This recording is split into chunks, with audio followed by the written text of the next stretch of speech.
Brahmakumaris from the Srimad Rajchandra Mission, Isha Foundation, Gobind Sadan, ISKCON, Dipankar Dhyan Foundation, Bishnoi Community, Church of South India, Chishti Foundation, Dargah Ajmer Sharif, Temple of Understanding India Foundation, and the Baha'i Community of India, and also our esteemed partners from GIZ, Shrishti, Religion World, URI, and my colleagues at UNEP, especially Iyad in Nairobi, who have joined us this fine afternoon. When I was going through this list of partners and the faith-based organizations that have come together to address this major problem of environmental mitigation, it was reading like almost a who's who list of India in terms of the real leaders of top leaders of the faith-based organizations coming together to collectively decide that they need to take action and they need to galvanize and leverage their communities to take action to address this big problem that's facing the whole world. Today's meeting also becomes very, very important, and I'm sure Iyad is going to talk about it, from the fact that yesterday our fifth 5.2 United Nations Environment Assembly concluded very successfully in the evening with 14 resolutions. The environment ministers of the whole world had come together for the last 3 days to decide on what is the future course of action in the field of environment and sustainable development. Today, in fact, the UNEP at 50 celebrations are also starting in Nairobi today and tomorrow. And this celebrations also give us a very important and opportune moment to sit back and think where we have been in the last 50 years and where do we want to go in the next 50. And where do we want to go in the next 50 is where I think all the partners who are present today will be playing a very, very big role, will be playing a momentous role in shaping the future of this earth. And that's why I say that this event, and in fact, almost a month-long events that Iyad organized at a global level around faith organizations are going to be historic. And we'll be thinking of these historic days. Hence, when we look at what we have achieved in the last so many years. The launch of the Faith for Earth India strategy and the implementation of the Faith for Earth Councillors program has been a small but very, very significant step in addressing the global challenges we face. And it actually, the interfaith-led environment work has strived to translate faith-inspired values into action and provide local solutions to global problems. We always think globally and act locally. And I think this is a very, very good example of how at a local level action can be taken to address global problems and global commitments. I think the efforts of the faith councillors, and I must mention this certainly in this regard, has been very, very applaudable. Over the last year, we have seen them join the global platform for inspiring change, but also the individual actions they have taken. Each and every of the faith-based organization has taken such immense leaps in terms of what they can contribute to. And today, on this forum, we will get to hear from them what they've done in the past 1 year and what their plans are also in the coming years. And I'm very happy to say that each and every organization is coming up with such innovative ideas, in such innovative approaches to bring their communities into the fold of environmental mitigation. One of these initiatives is going to be launched also today, and we are really very happy and appreciative of SRMD's initiative in this regard, and we really look forward to listening to them and the program they're launching. And my urge would be that each and every faith-based organization here and globally should try to align forces with what is being launched today, and that would be a very big positive contribution coming out of India. I would, in the end, like to express my heartfelt gratitude to everyone, especially Dr. Iyad, Faith for Earth Nairobi office, Azmera, who's there, for always inspiring, and supporting us as we baby step in this direction. My thanks to my team also, especially to Shubhi and Gayatri, for really doing very revolutionary work in India in this regard, which is now becoming almost a role model for the whole world to follow. Thank you.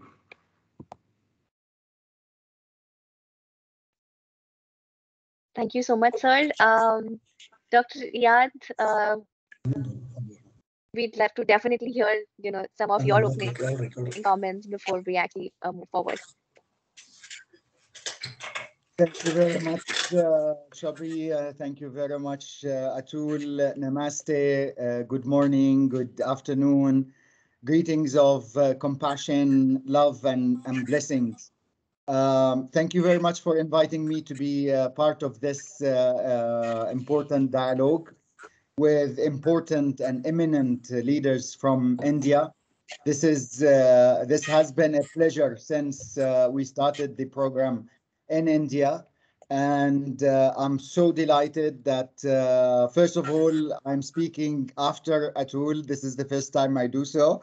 So you have listened to all the wisdom from Atul and all the good news. Well, my intervention will be simply saying that we had a historic moment yesterday. And the historic moment is that for the first time ever, since 1972, since the establishment of UNEP, a faith leader read a faith statement at the closing session of the United Nations Environment Assembly.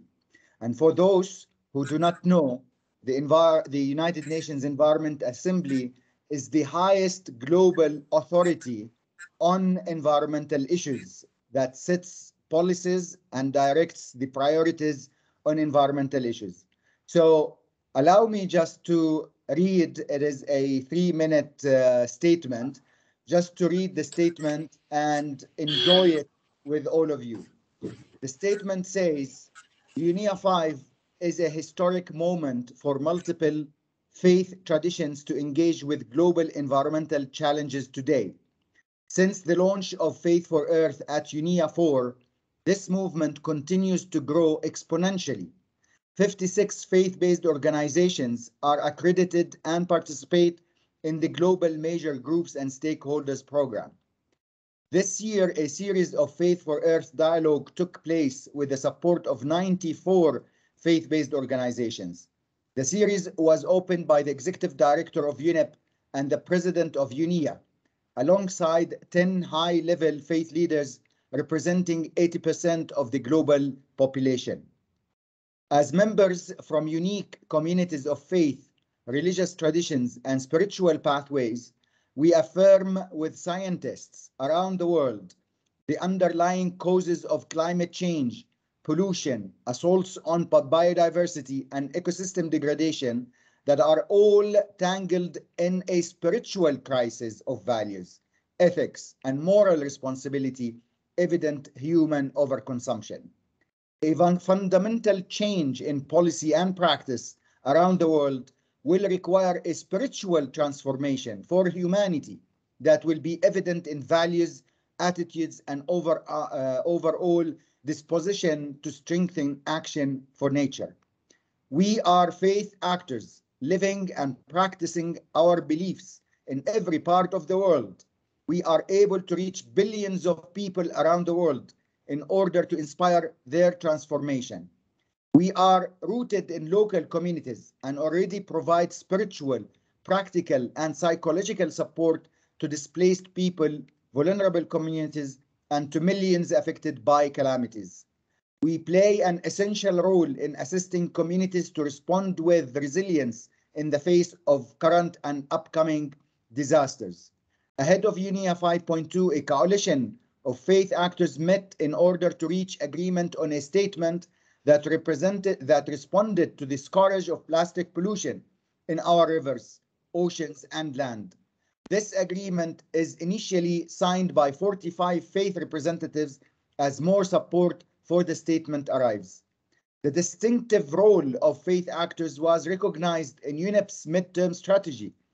Given our emphasis on values and enormous potential global reach, we stand committed to strengthening our collaboration with UNEP in recognition of a crucial role our constituencies have at the local, national, and international levels. Collaboration with faith actors at all levels, including the Faith for Earth Coalition, represents a fundamental opportunity to seek transformational change at the heart of the human relationship to the natural world in which we all live and a hope upon which our future depends. So this was read in front of 193 dignitaries representing 193 countries and all major groups and stakeholders. And it is really overwhelming in terms of being the first, but in terms of putting a lot of pressure now upon our shoulders as faith community to take this statement and make it a practice and a practical tool to move forward and to show the world how powerful are faith actors and faith leaders. So within our religions, within our constituencies, we need to start internalizing this statement and showing we as role models for the entire world. And I am very certain that you in India can do it. You have been doing it. I have been seeing, the statistics about your outreach to communities. So let's continue doing it. We extend our hands to you to work on making the betterment of people's lives and to live in harmony with nature. Thank you very much. God bless you all. And I go back to Shobhi for taking us back. Thank you. Thank you so much, Dr. Riyad, for sharing such important news with all of us. I think it will be a very encouraging, for the entire community here to take this inspiration and really, build on it further. So moving on very quickly, the entire session will be co-moderated with my colleague from URI, Tanya Sablok. And Tanya, over to you for taking up.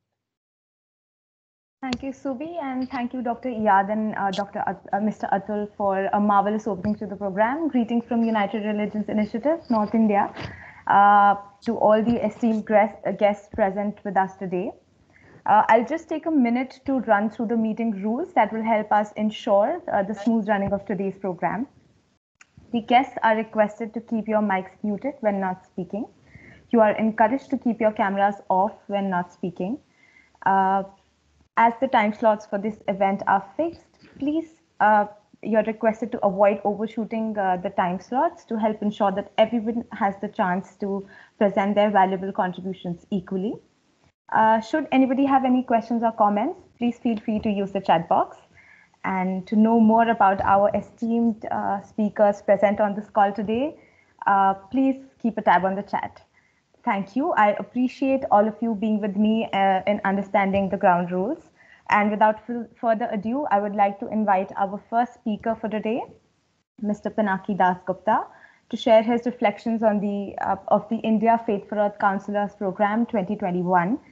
Pinaki Das Gupta is the Secretary of Shrishti, which is a cooperation circle of United Religions Initiative.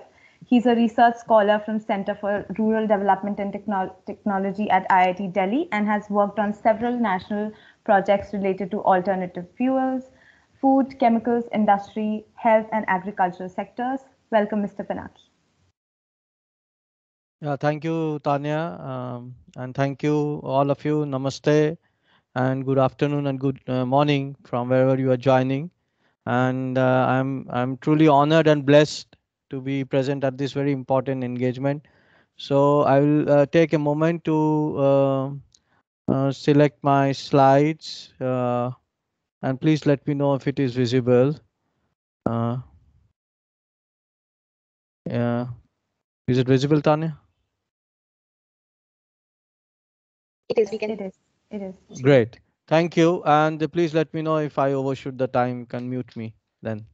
So I will be presenting a brief overview of FEC program India. Of course, Atul sir and Dr. Iyad has wonderfully summarized it, and I was thinking what should I add, but let me see what if I can take you through a little nuances of this program. What the key findings from this program was very unique.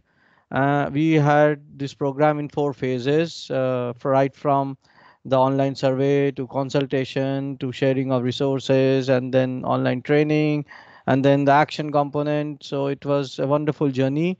And we found out, the program found out that the faith-based organizations have 3 priorities in terms of the SDGs, which are clean water, then SDG 13, climate action, and life on land. It's very important. And these, as Atul sir said, they represent the individual actions and the local priorities from the Indian heartland.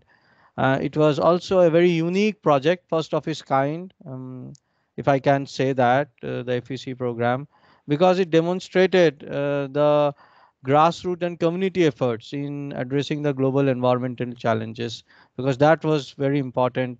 And then it set a template for climate actions for the FBOs to reach out to their devotees and to their followers through different community engagement. And it was also a science-based approach. So what we could learn from the FEC was everybody is very concerned about the planetary crises, which is the pollution, the biodiversity loss, and the climate crisis. And we could follow a multi-partner approach. That what we could really have a takeaway from the FEC program. And also, it was unique because it allowed then intergeneration and intergeneration knowledge transfer.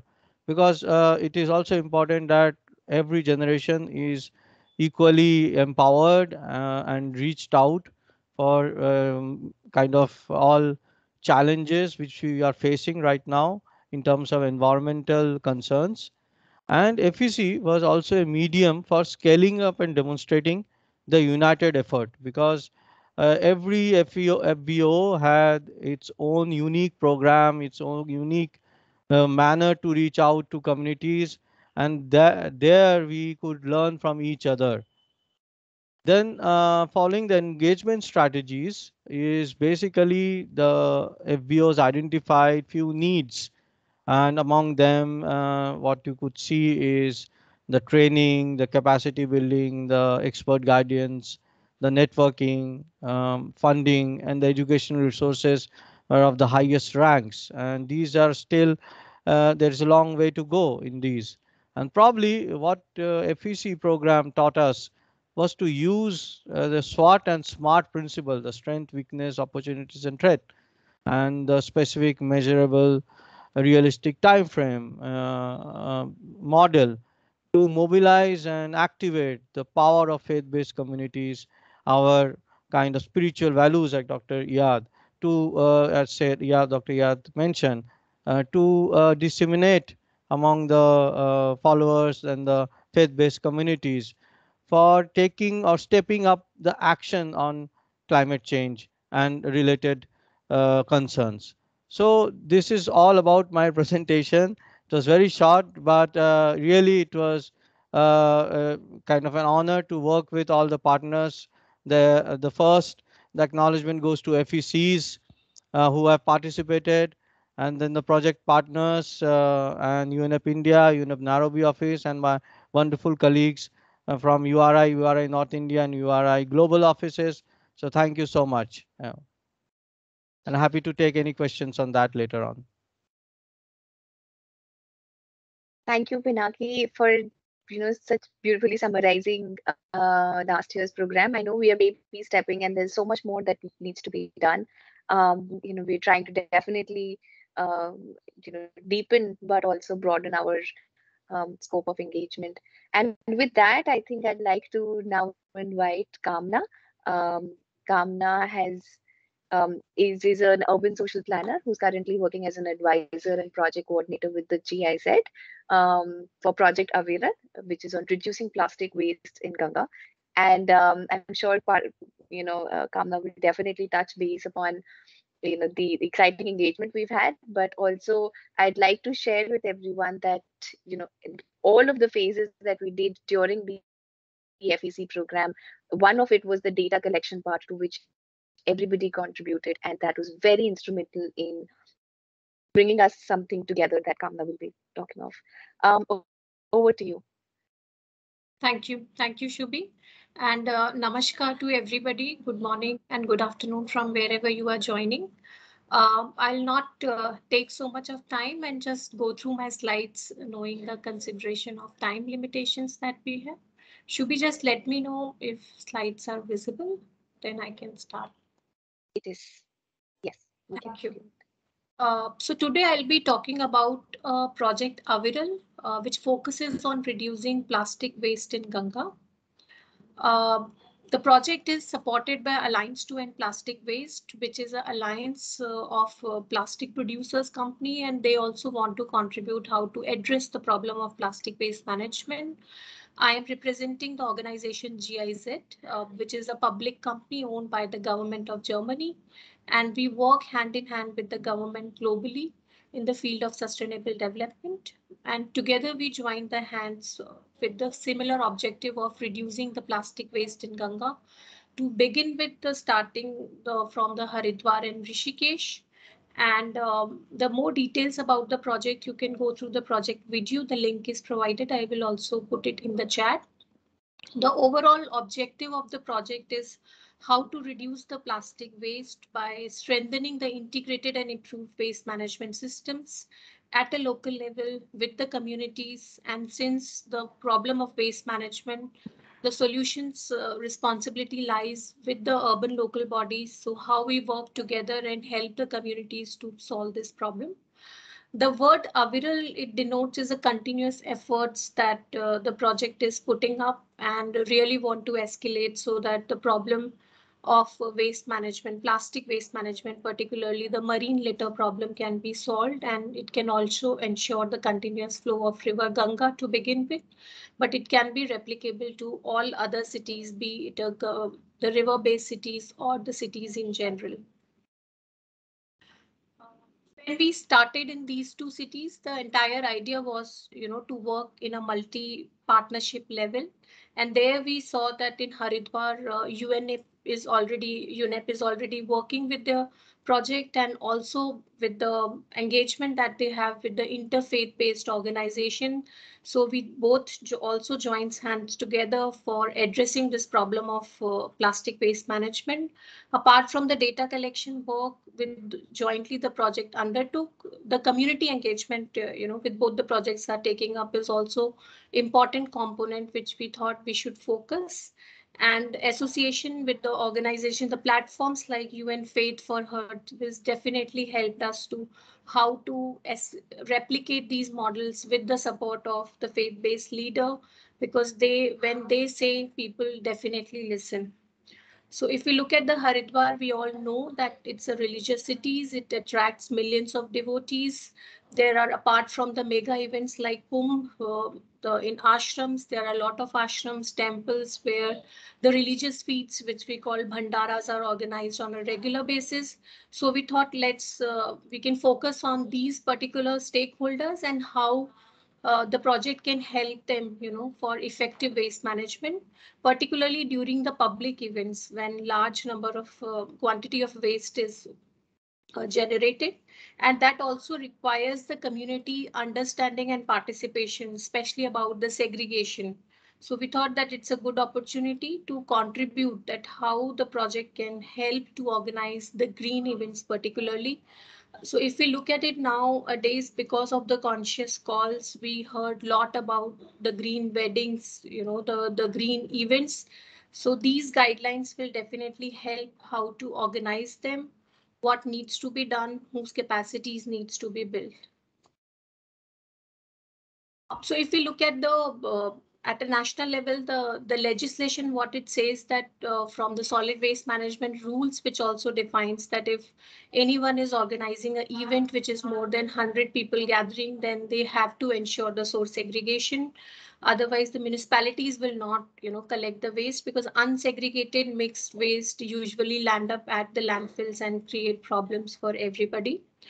Also through Swachh Bharat Mission and other initiatives like Namami Gange and the government initiatives of banning the single-use plastic, where during the events, large amount of single-use plastic in terms of plastic cutlery, the decorative items that are created, that also have one-time usage, and then they also end up in the landfill sites. So we thought that we can focus, these guidelines can help the institutions at an institutional level and also at an individual level when they organize these events, how to ensure the source segregation, and the success of it lies actually in the source segregation. So we started with this Teen Bin Pratidin campaign, which talks about to segregate your waste in green, blue, and red. If we look at the event perspective, it's mostly the dry waste that comes under blue bins, the packaging waste, the other waste which can be recycled, recovered, and whatever the waste which is collected from the food waste like biodegradable waste. So these two types of waste can be channelized if we do the segregation.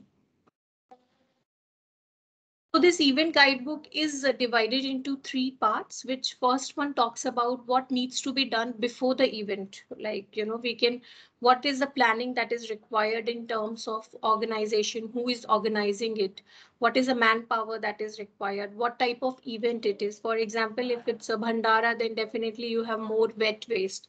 So all these plannings will come under the pre-events. We can also inform the participants while sending the invite that it's a green event and towards the minimal waste, and what are the training and capacities that need to be developed for the manpower who is going to organize the events during this part, so that the waste management aspect can be clearly defined to them.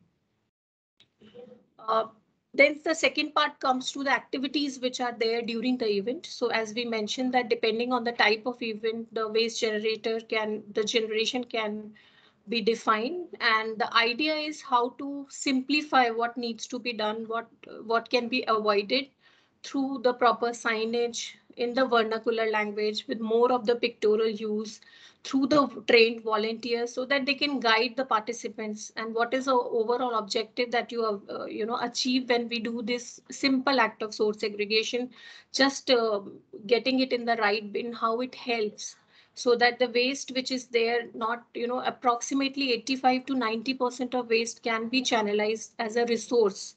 So in the next slide, I'll say that once during the activity, if we do these things, then what is the next step, how it is contributing.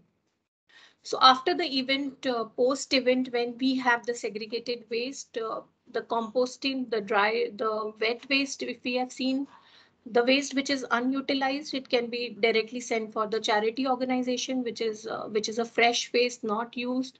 The wet waste can be used for composting, for biodegradable, or maybe for the goshala or piggeries. And the dry waste can be channelized for making the products out of it through recycling, or to the material recovery facility where the different type of dry waste get the channelized in the circular economy principle. Then ultimately there will be some mixed waste and domestic hazardous waste which need to be sanitary landfill. So when we go through this process of organizing the event in a proper way, we can also do the audit in terms of how much quantity of waste is generated. So these guidelines which we have prepared in consultation. They are tested in the project cities of Haridwar and Rishikesh. And there we have seen that if we are not organizing as per the guidelines or following a process, then what is the quantity of waste, how much waste reduction has been achieved, how much of the waste has been recycled or composted or sent to the right places.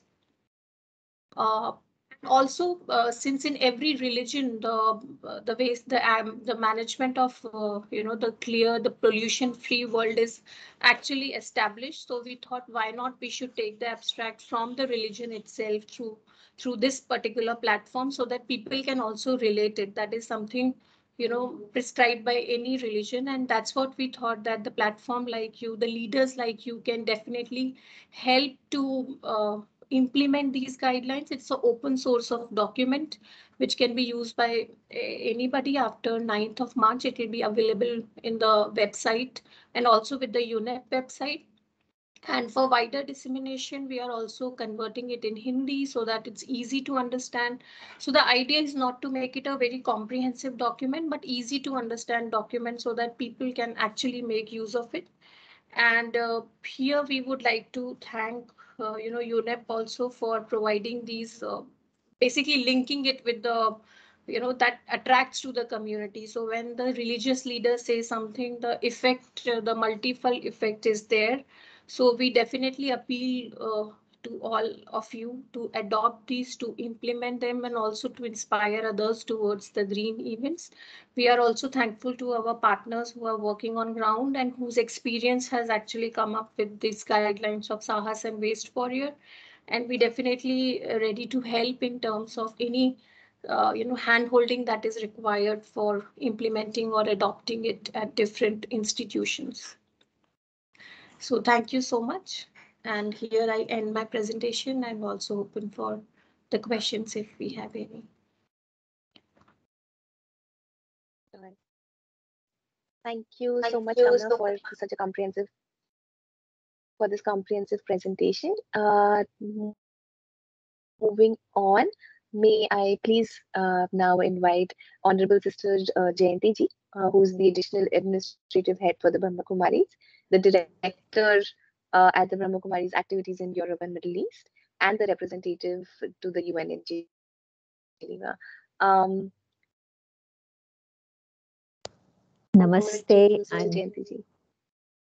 Namaste and good morning and good afternoon to those who are watching.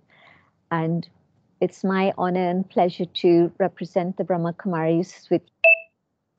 And what I'd like to talk about is the things that have been going on for a little while, not specifically a project that started just last year, because of course it was Corona days and we didn't initiate new projects, but we are initiating projects this year.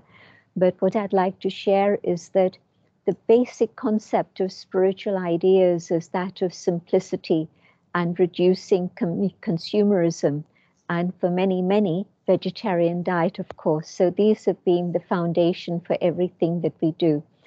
And rather than talk about the other things, I'll take help from your technical division to put on the first slide, please. I believe you have the slides there. And so this is the things that we're going to be sharing now. Next slide, please. Next one, please. These are the 10 different ways in which we are suggesting that people can interact and bring about change in their lifestyle on a local level, each one individually, but of course, each one can inspire at least 125 others. I know that that's a fact in terms of research that's been done of how it is we can influence others. Next slide, please.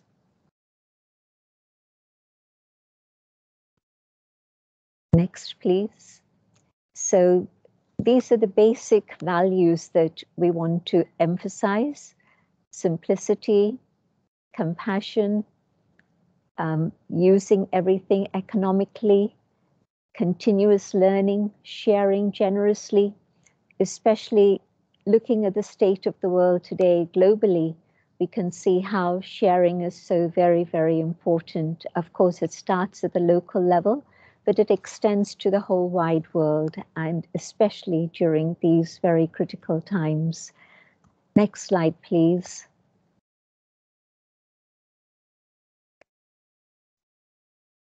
This is the India One project, solar thermal power project, and it's based at the bottom of the mountain at Abu, near our headquarters. And here what we've done is use parabolic mirrors to be able to supply the township where we have around 25,000 people. And so this supplies the energy that we need there. Next, please. This was, of course, done with the help of GIZ, but also the Indian Ministry, Renewable Energy Ministry. And when we have large gatherings, it is very large, and so the solar steam provides meals for multi-thousands. Next, please. And even earlier, of course, we had the world's largest solar steam cooking system, but part of spirituality is that you share generously. And so we've shared the technology and the systems that we use with many other ashrams in India. And so other ashrams now have gone further ahead than us in terms of numbers, but we continue to use these systems. Next, please. This is our gathering in India at Abu. And so the ministry, many partners that you see here. So it's been very, very wonderful to see how everybody really seems to come together in oneness when there's a powerful idea, then many fingers, many hands, then support. Next, please. It was here in about 25 acres, and we trained local people. So it was also providing job employment. And so they were the people who manufactured the parabolic mirrors and so on. And so it served the community in many different ways. Next, please. The other project that is replicable anywhere is that of aligning awareness with action with sustainable yogic agriculture, not just organic agriculture, but yogic agriculture. And so meditation in the fields at all phases of pre-plantation, plantation, harvesting, and so on and so forth. And the local sisters of the ashram also join in with the farmers and their families. Next, please. It's very interesting because it started with one farmer in Maharashtra who felt that it was so important to use spiritual methods to help plantation. And other farmers saw the results, all his neighbors, and so they started to do the same. And of course, the idea then spread within our own Brahmakumaris community. So now many different areas in Bharat, India, have been following all of this. And not only is there good nutritional value, which of course one can understand, but of course lower costs, increased farmers' well-being, resilience, community, but also there's been a lot of research done through various universities to quantify what the results are. And yes, definitely the nutritional value increases, and the others I think are difficult to judge with metrics, but one can understand, especially from a spiritual level, all the other things that have been mentioned. Thank you. Next, please. We've had tree plantation activities going on pre-COVID and now again beginning once more, but it's a lot of fun, but of course also very good for ourselves and our future, but it's intergenerational, as you can see, and many young people enjoy that act of actually planting and sustaining and seeing something develop that's come from not just nature, but also their contribution with the earth. Next, please.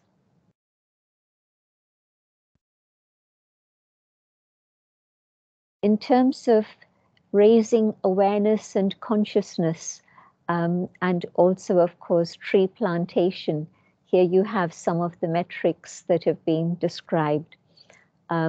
Just simply on the India One solar plant, there's a huge amount of space being used by the mirrors, but also, of course, we planted the space in between with thousands of trees, and especially fruit trees there. You can see the campaigns that the education wing has been doing, and the figures are there for you to see. We also have an agriculture and rural development wing, and that has also been planting multi thousands of trees every year. Next, please. From the spiritual perspective, of course, when you're acting locally, it's not just local, but with meditation, it really becomes something that we share with the world. Our vision expands to the whole world family so that truly we can tackle the crises that we're facing together with cooperation and collaboration. Next, please. Thank you. This is the last. Thanks very much. Okay, I'll finish here. Thank you for your attention. Thank you, Honorable Sister Thank you Jayanti, for so much. a wonderful presentation and highlighting the importance of spirituality in our daily life that drives environmental action.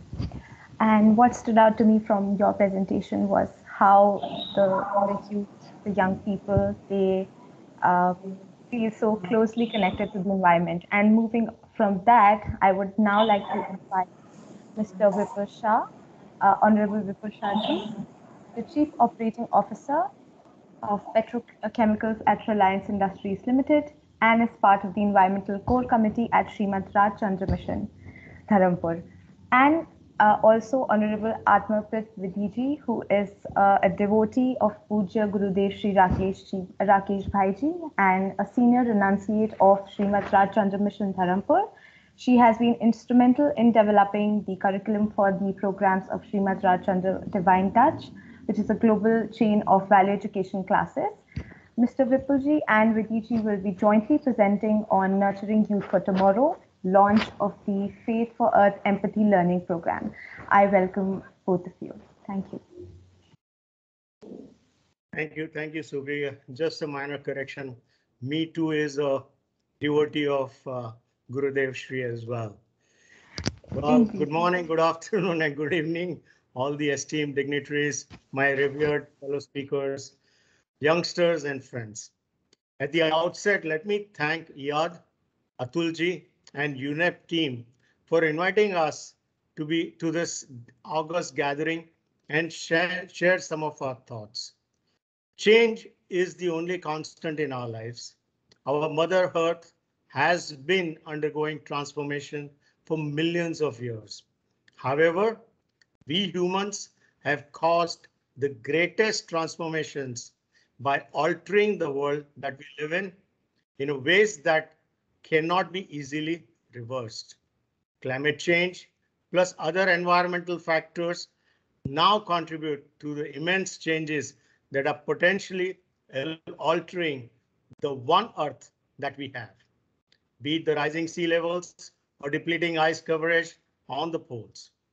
Today, we are experiencing extreme events like increased storms, raging wildfires, and intense heat waves. Situation is so dire that it is time for all of us to be activists now. Thankfully, like the proverbial adage, every cloud has a silver lining, and I still see a ray of hope. Unlike the erstwhile generations, youth today are no longer armchair activists. I know they're willing to engage and act and to develop a range of mitigation and adaptation measures, actions that could effectively deal with changes and probably restore global system as originally ordained by the nature. Recently, we have seen and heard many such young and passionate activists across the regions who are trying to change the world. Just have a look at some of the indicative data points on the screen today. This is, how youth today is literally forcing businesses to rethink the entire consumption-based model of our economic systems. In my opinion, it is about time This active and vigorous advocates are pointed in the right direction.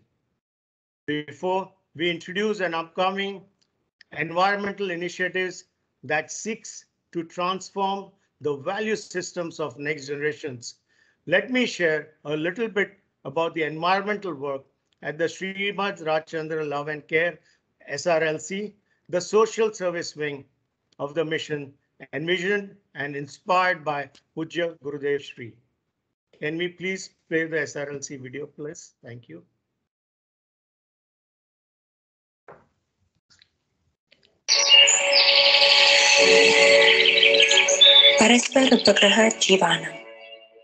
All life is bound together by mutual support and interdependence. This cornerstone Jain philosophy. I think we are not able to see the. I'm not able to see it. Yeah. Can you share?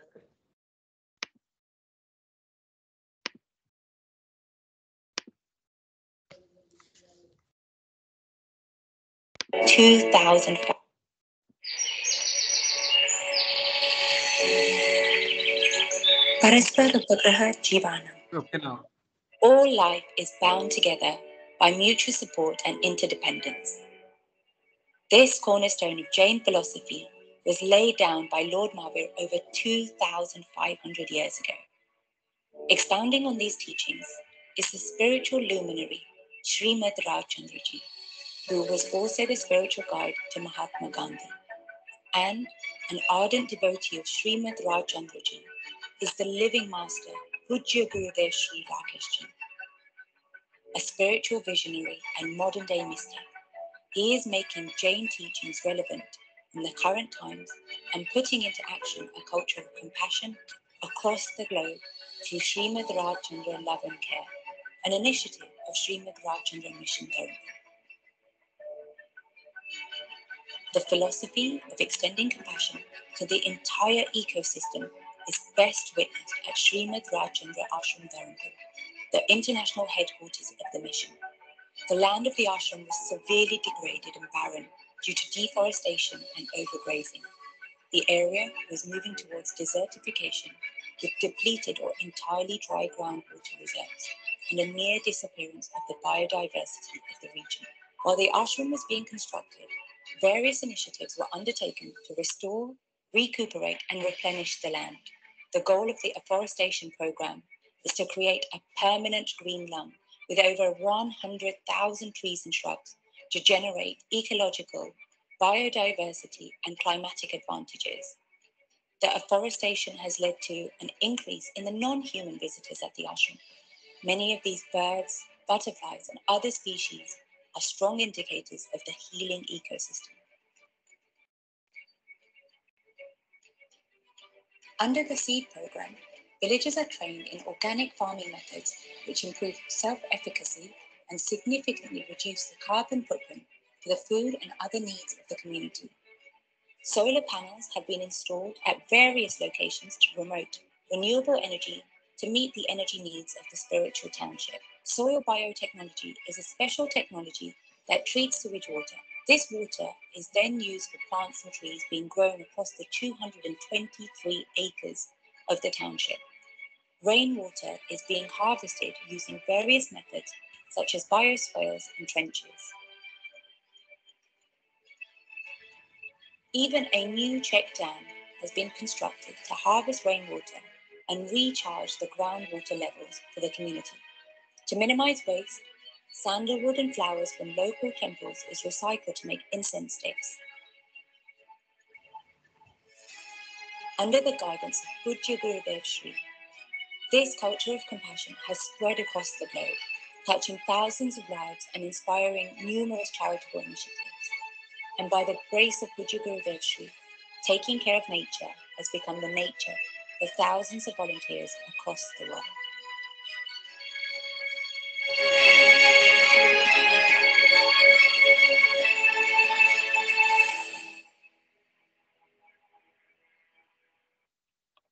Thank you. I would like to now invite Atmatvit Vidiji to introduce the environmental education program developed to instill sustainable values in the generations to come. Vidiji. Thank you, Vipul Bhai, and pranam to all the revered saints and seniors present here. Also, thank you, Yad, because over the past week, I have been part of a number of wonderfully planned sessions put together by you and your fantastic team, everyone, Azmaira and everyone. And yes, I sincerely thank Shri Atul Bagai ji, his team, Subhi and everyone there for having me here today. Okay. There is no doubt, as Vipul Bhai said, that sustainability is certainly going to be an important mega trend for businesses to come. But I'm going to change the dialogue a little bit. The concern is that while we must move towards making sustainability financially profitable, the dialogue now also needs to transcend profit and attach itself to the realm of values and emotions. Decision making on the basis of profit alone falls prey to short-termism and fails to consider the wider repercussions of actions. On the other hand, permitting values like sensitivity and empathy towards the environment to govern our decision-making processes will lead to a lasting impact. For this, it is imperative to not just work on behavioral levels, but also touch and transform belief systems. This will lead to permanent and long-term, long-lasting change, a true paradigm shift. As my revered Guru, Pujya Gurudev Shri says, that elevation is the only solution. While we work on behavioral shifts in the short term, which is also very important, it is also of utmost importance to invest in belief changes for the long term and elevate our entire worldview for the environment. This will create a new generation of environmental leaders led by sensitivity and compassion, for whom sustainable living is not a choice or a trend or a mega trend, but a natural, non-negotiable way of life. Recently, COVID-19 has given the world some understanding of what a global crisis can truly be. And reports now show a considerable and positive rise in interest on environmental issues. Here, let me show you a case in point, as you can see, for Indian students. So over the years, despite environmental education being mandatory in many places across India, due to maybe a lack of quality, it has not had the desired impact. Often education revolves primarily around information, Supreme Court rulings in India, even types of grass species in India, facts and figures that rarely touch hearts and capture the imagination. The Faith for Earth Empathy Leadership Program is designed to make environmental education for children an emotional and experiential affair. The goal is to create a global network of empathetic leaders who not only transform their individual lifestyles, but also create a ripple effect in society, empowering them to change for the better. A lifestyle change that goes beyond trends and is rooted in values.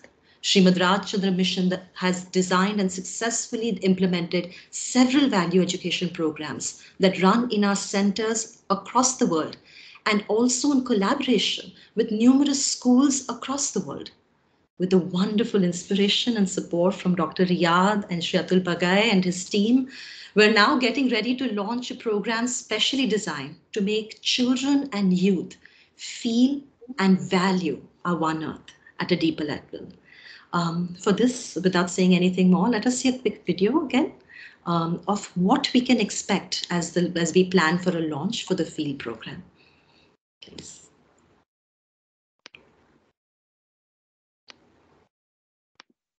This is just a short video.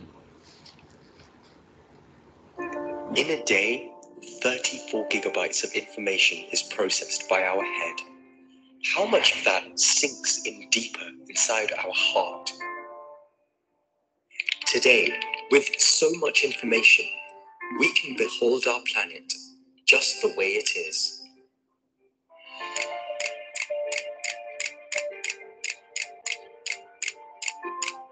All these external problems have internal roots.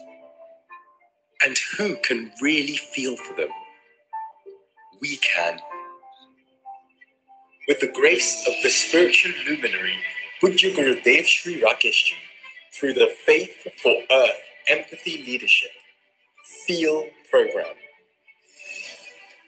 by Srimad Rajchandra Mission Dharampur in collaboration with the Faith for Earth initiative of the United Nations Environment Programme. It is a specialized certificate program for children and the youth, comprising 6 modules, each engineered to tackle a specific environmental challenge, where learning is not just a textbook exercise, but a personal expedition, a sensitizing experience, a heartfelt emotion that goes beyond the classroom and pervades every part of life. By adding life to learnings, to empathize with the environment, to envision transformation, to execute real-life solutions, to empower one and all. Join this global network of young leaders.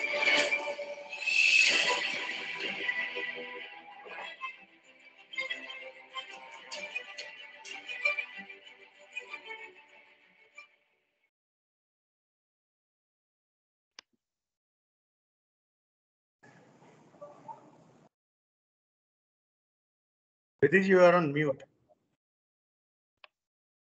Thank you for that.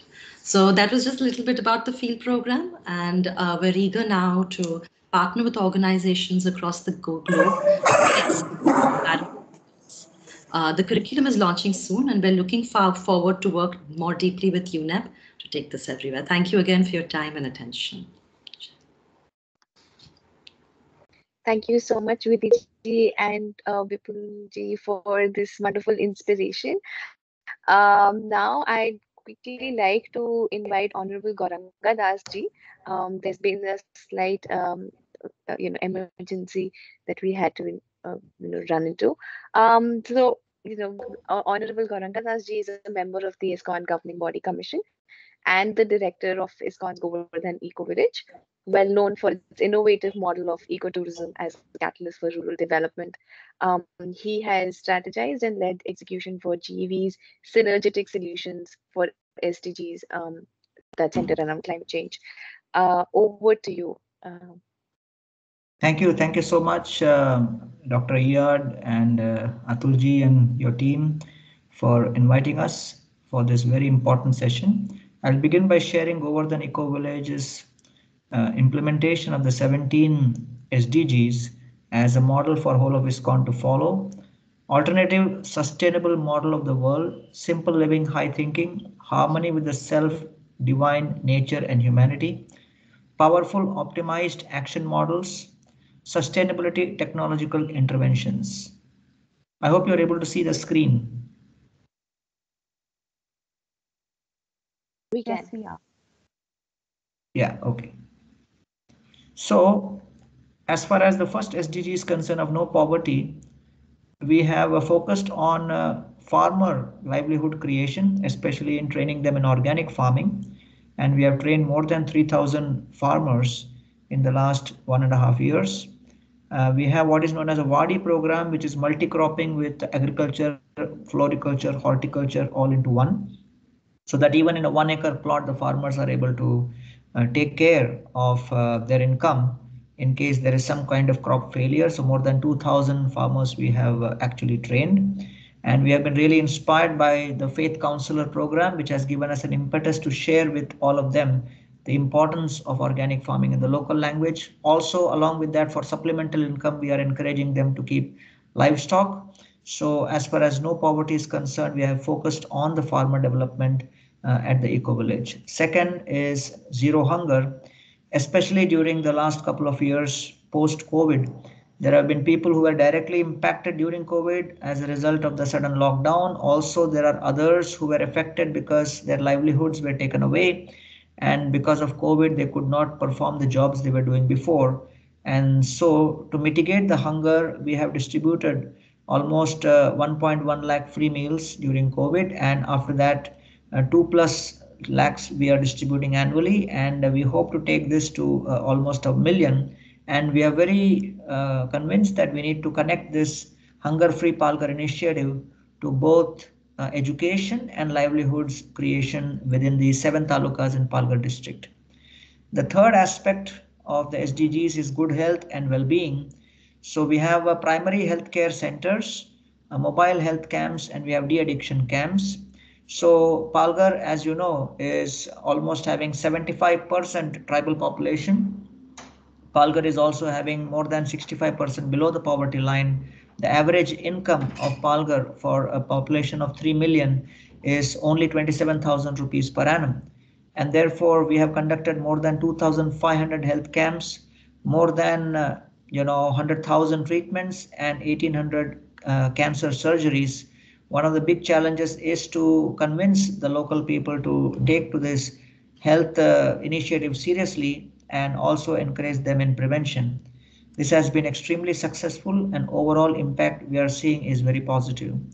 With respect to quality education, we have actually an entire education program centered around reaching out to the schools, where in more than 3,000 schools having 7.5 lakh or 750,000 students and 19,000 principals and teachers, we have reached out by performing science camps, mathematics camps, capacity building, and more than 9,000 students have benefited and 1,000 sessions conducted and more than 50 schools have been impacted.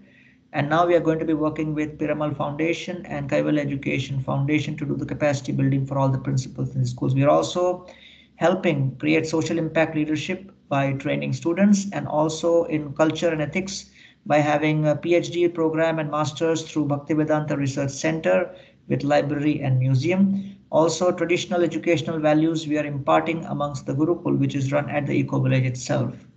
With respect to gender equality, we have excellent women empowerment program through agriculture, skills and livelihood training. We have more than 300 self-help groups and 3,000 women have been empowered and more than 12,000 family members have been impacted.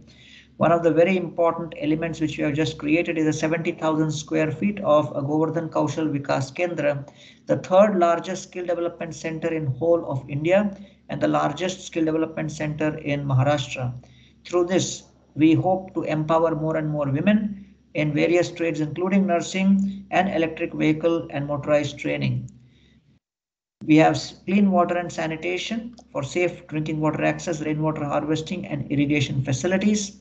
We have connected with various CSR partners and enabled more than 850 lift irrigation beneficiaries and more than 5,500 drinking water beneficiaries.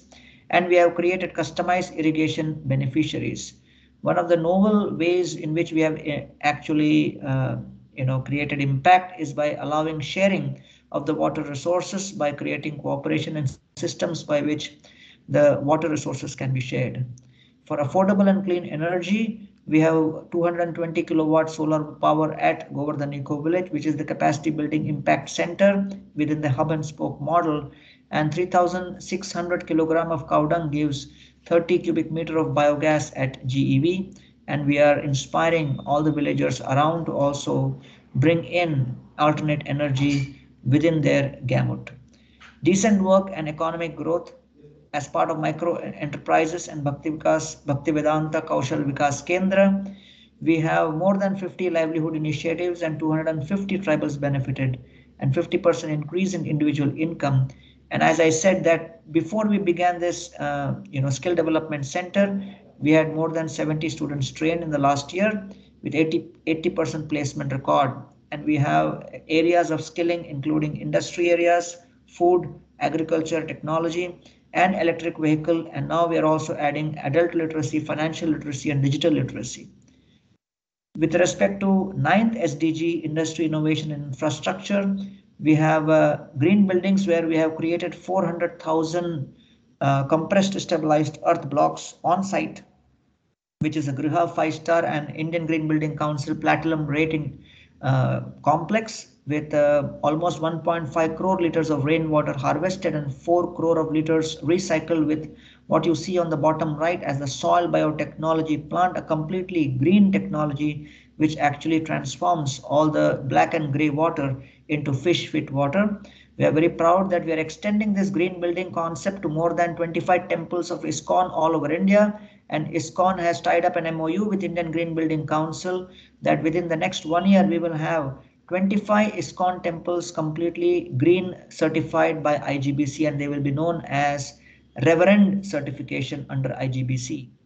Govardhan Eco Village was awarded by UNTO Ecotourism as a catalyst for rural development, And this ecotourism acts as a bridge between urban and rural population, bringing the urban to the rural, inspires the rural, helps them gain value, and also makes the rural people feel that, yes, there is no need to migrate to the urban population because the urban are helping us gain economy and freedom from various kinds of miseries right here.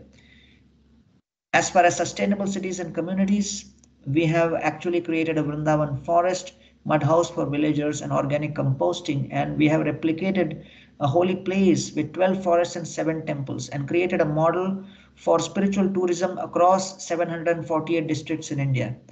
Just like it was mentioned that how people are going to holy places and the holy place is not able to bear the burden of so many people. So the alternative model is in different districts, a replica of the holy place can be created where perfect respect and synergy is made for processing all the waste.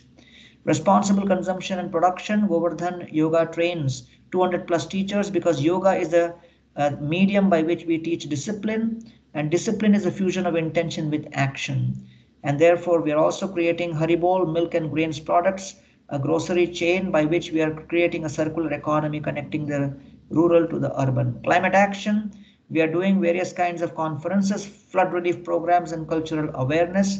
And this has increased since we connected with UNEP's Faith for Earth and Earth Councillor program, Faith Councillor program. With respect to life below water, we have an excellent plastic pyrolysis plant where 150 kg of plastic is treated every day. It results in 30 liters of refuse-derived fuel, and currently we have pitched for a CSR for doing complete recycling of plastic waste in 50 villages around the Govardhan Eco Village. Also, our biopesticides and biofertilizers and vermicompost, they are processed in-house, and we are teaching all the farmers about this, and more than 10,000 farmers have been benefited. With life on land, more than 52 indigenous species of rice and millets are being conserved. We are being consulted by Honorable Vandana Shivaji and also many others. And we are working closely with Bharat Agro Industries Federation, BIF. And we have actually created 20,000 plus trees and 165 plus species with the help of Bombay Natural History Society. They have guided us to create a complete biodiversity park and complete bird sanctuary within the eco village. And then as peace, justice, and strong institutions, we believe that the entire community, including the cows and the other animals and the human beings and insects and flora and fauna, live together with equity for all beings.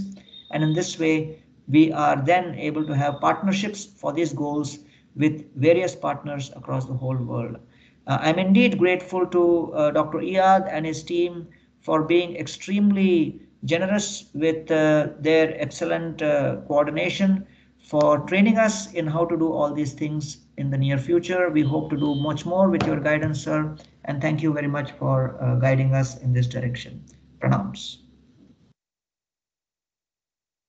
Thank you so very much. Now I'd quickly like to invite Honorable Yuri Genji.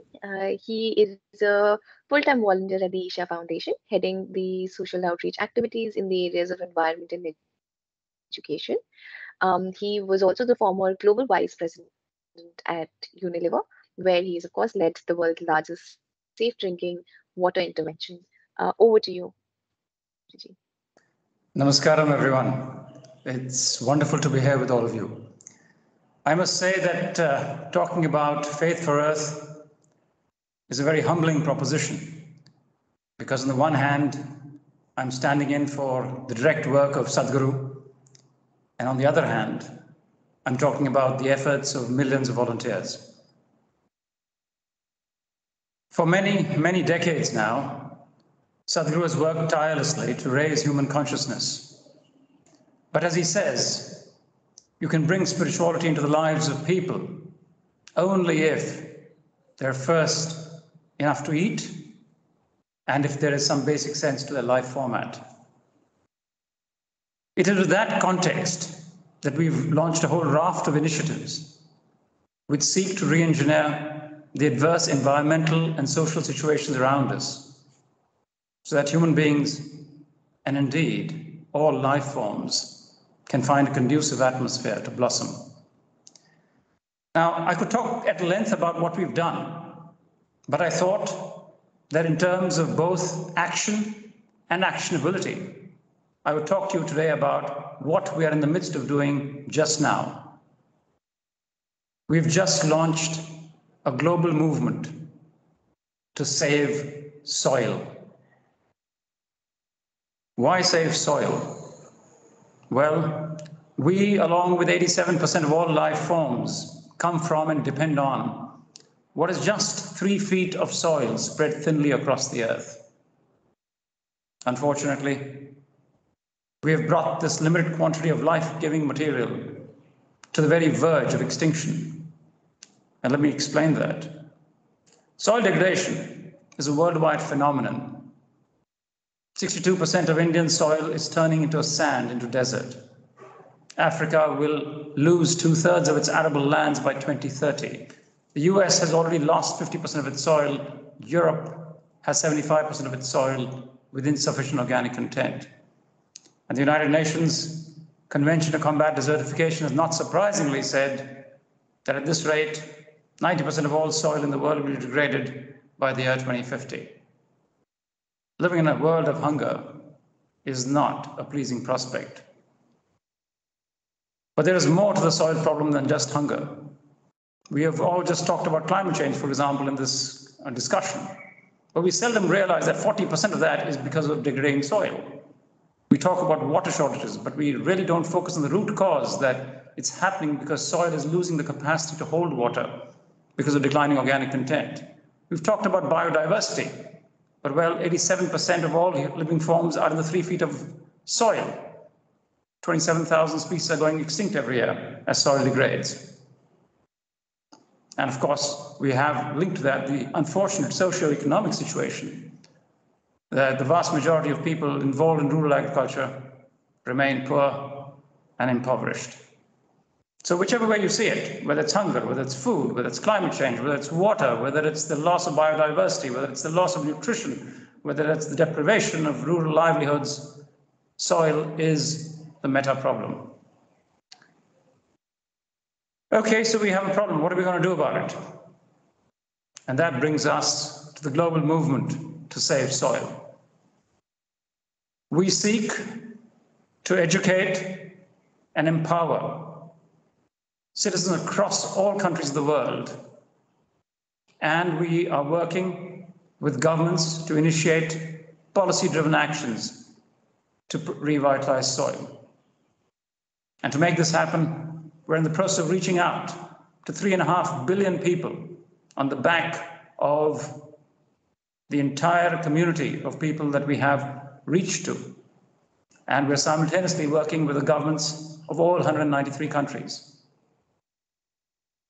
And as this is happening, to bring the focus of the world to the direct need to save soil, Sadhguru will ride as a lone motorcyclist across 30,000 kilometers, spanning 27 countries, and for 100 days, starting March the 21st, just now, in the UK, and all the way through to India. It's amazing the kind of ecstatic response we're getting to this singular focus on what is one of the biggest meta problems that we have on the environment from anyone who's ever heard of this. And that brings me, in a sense, to the final point that I want to make. That the movement to save soil is not an Isha movement. It's a movement that's owned by anyone who's made of soil. It's a movement that's driven by anyone who's ever walked on soil. And it's a movement that belongs to anyone who wishes to leave behind a world worthy of living in for their children. This is your movement. Thank you. Namaskaram. Thank you, Yuri-ji, for grounding us back to where we belong, our precious soil. With that, I would now like to invite Maddie Pat Fisher-ji, who is an author and a devout resident of the Gobind Southern, an interfaith community in India, founded by Baba Virsa Singh ji. Among many of her books is the inspirational book Heart of Gold, The Light Within Life and Living Religions, an encyclopedia of the world's faith. She will be highlighting faith in action, sharing with us the ecosystem restoration efforts carried by the Govind Sadan. I now invite you, Honorable Mamataji. Thank you. May we have the slides, please? Yes, just give me a moment, please.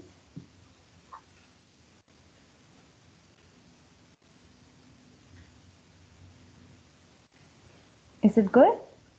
Yes, okay. Thank you. Govind Sadan is a living interfaith program encompassing all religions, grounded in farming, cooperating with nature, and serving the people. At the center of its logo is the founder, Baba Virsa Singh, plowing the land himself. To support his mission, Babaji found barren wastelands and turned them into thriving farms. This is what Govind Sadan's central campus on the southern border of Delhi looked like when Baba Virsa Singh came there in 1968. Babaji and his followers worked very hard to develop that rocky wasteland into a green paradise. This is Babaji plowing. Govind Sadan has been developed by the grace of God. Prayers go on 24 hours a day. Thousands of trees have been planted by the devotees in that former wasteland. The trees that have been planted were watered at first, but have developed their own natural self-sustaining ecosystem, even amidst the rocks. Everything has turned green. This afforested area is now called Govind Sadan Biodiversity Park. Such lush vegetation has arisen that over 80 species of birds have now appeared there. And over 70 varieties of trees now grow there. This is a pilkan tree, which provides cooling shade, oxygen, and small berries for the birds. Many of Govind Sadan's holy places are in green settings, enhancing their spiritual impact. This is one of the temples where worship at a sacred fire, Havan, is carried on by devotees 24 hours a day. A beautiful garden has been created where Jesus appeared in vision to Baba Virsa Singh. People of all religions go there for blessings and peace. All of Govind Sadan's gardens are organic. Many varieties of fruit are grown, including this korunda tree, whose berries are very rich in vitamin C. The community's cows and buffaloes eat fresh fodder grown on the land 12 months a year. Prayers are offered before each crop's planting and harvesting. Manure from the dairy is the main fertilizer used in the fields and gardens. It is combined with leaves and berries from Govind Sadan's hundreds of neem trees and other organic materials in projects such as this liquid composting pit. Liquefied compost goes to the fields, delivering organic nutrients as well as water to the crops. After years of organic farming, they are disease and insect-free without use of any chemicals. The vegetables are thus especially tasty. Govind Sadan is home to many medicinal plants, such as this glory vine. It is being harvested for the devotees to build their immunity. Numerous medicinal plants grow naturally in Govind Sadan. Next slide, please. Thank you. This Patrichata plant is excellent for preventing stones from forming in the body. Students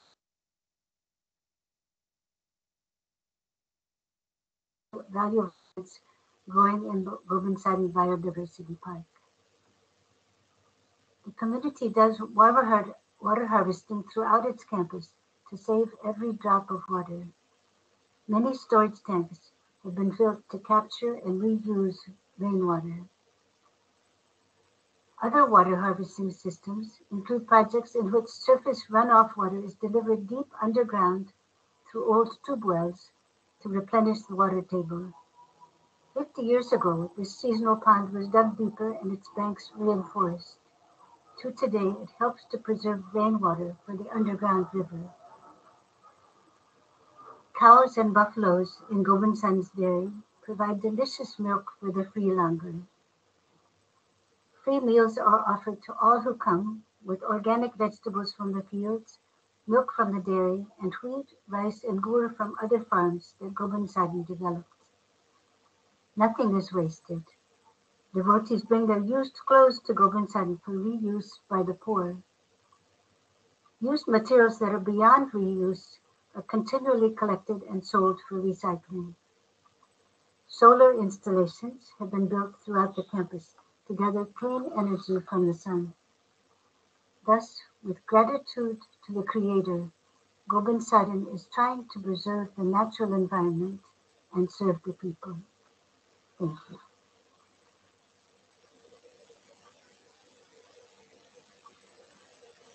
Thank you, Honorable Madhupat Fisherji. We will now be delving into the second section of the program that aims at highlighting some exceptional examples of how Faith for Earth Councillors have pioneered faith in action at the community level. And with that, I now invite Honorable Puja Swami Deepankarji, who is the founder of the Deepankar Dhyan Foundation, an organization for meditation and yoga. Swamiji is actively involved with issues such as ones related to the environment, girl child, youth, and senior citizens, and has been fighting against the social menace of noise pollution, especially from religious institutions. I now invite you, Swamiji. Just a heads up to the guests, Swamiji will share his presentation in Hindi. The ones who are not able to understand Hindi or are not comfortable, please refer to the chat box for the translation. Thank you.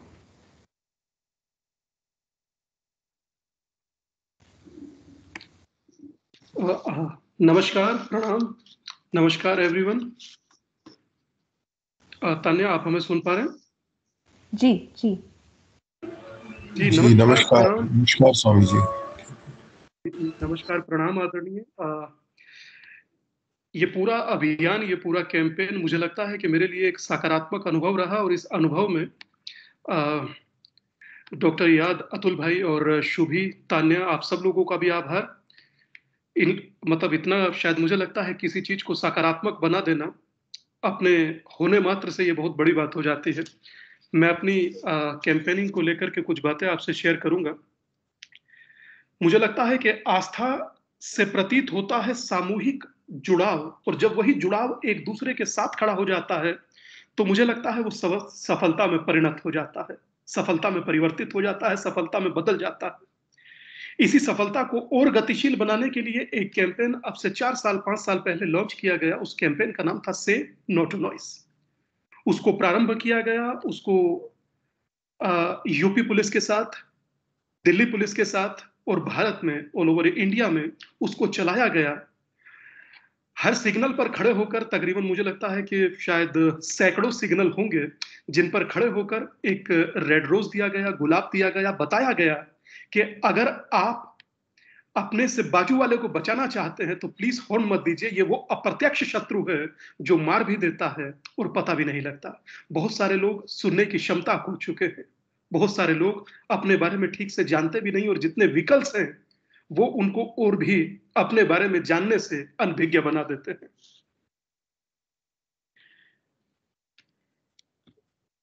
केंद्रीय प्रदूषण नियंत्रण board के द्वारा निर्धारित मानकों के अनुसार 50 से 55 डेसिबल के बीच होना चाहिए ध्वनि और शोर इत्यादि, मगर आईटीओ पर जब एक प्रोग्राम किया गया तो यकीन मानिएगा कि 106 डिग्री 106 डेसिबल पाया गया, जो मनुष्य के लिए, एक आम इंसान के लिए बहुत खतरनाक है। मगर मुझे लगता है कि हम लोग अगर जो प्रयास करें और हाथ में गुलाब का फूल लेकर किसी सिग्नल पर खड़े होकर कार वाले को बोले कि प्लीज आगे वाले को बचा लीजिए हॉर्न देने से, तो मुझे लगता है कि लोग मान जाते हैं। और आस्था में, आध्यात्म में कम से कम इतना ताकत तो है, प्यार से किसी को कहा जाए लोग मान जाते हैं। बहरहाल वर्तमान भी इस विषय को लेकर के हम लोगों की जागरूकता अभियान आज भी जारी है। मैं उम्मीद करता हूं कि बहुत जल्दी हम बहुत से जिलों को, बहुत से डिस्ट्रिक्ट को ध्वनि प्रदूषण से मुक्त कर देंगे।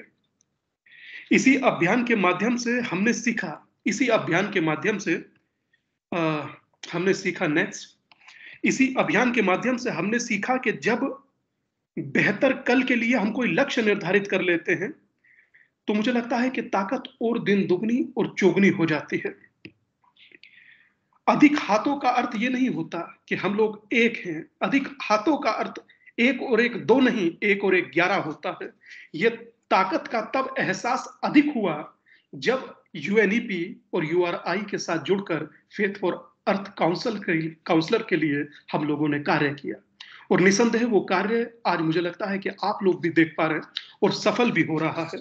और उसकी सफलता का आलम यह है कि दिन में तकरीबन नहीं तो 20 से 30 लोग रोज इसमें अपने आप को अपडेट करते हैं, दुनिया तक अपनी बात पहुंचाते हैं। सोशल मीडिया के माध्यम से एक्शन होता है, और जो गांव होते हैं, छोटे छोटे क्लस्टर होते हैं, उनमें एक कमेटी बना दी जाती है 5-5 लोगों की।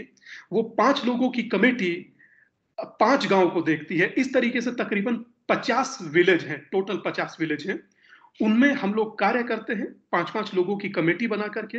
और मुझे लगता है कि जिस तरह से वो कमेटी कार्य करती है, ना कि मात्र पेड़ लगाने का, वृक्ष लगाने का, धरती को सजाने का, उसका मेन मोटो होता है वृक्षों को बचाने का, लोगों को बताने का। क्योंकि हम लोगों में आध्यात्म को लेकर एक अजीब सी, एक ये कहें कि अद्भुत सी, या ये कहें कि प्रिय सी रुचि रहती है।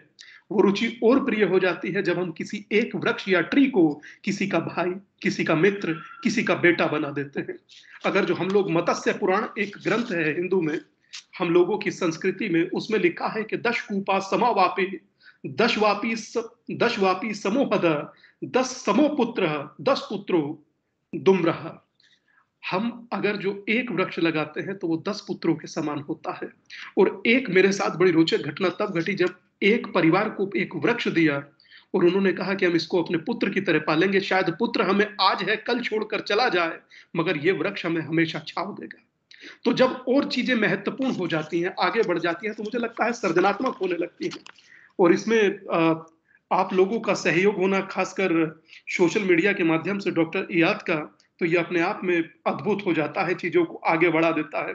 इसी को लेते हुए हम लोगों ने पुलिस स्टेशन को चुना। उत्तर प्रदेश पुलिस के साथ हम लोगों ने काम किया। शायद मुझे लगता है कि 98 पुलिस स्टेशन हम लोगों ने कवर किए और 500 से ज्यादा ट्रीज लगाए उसमें।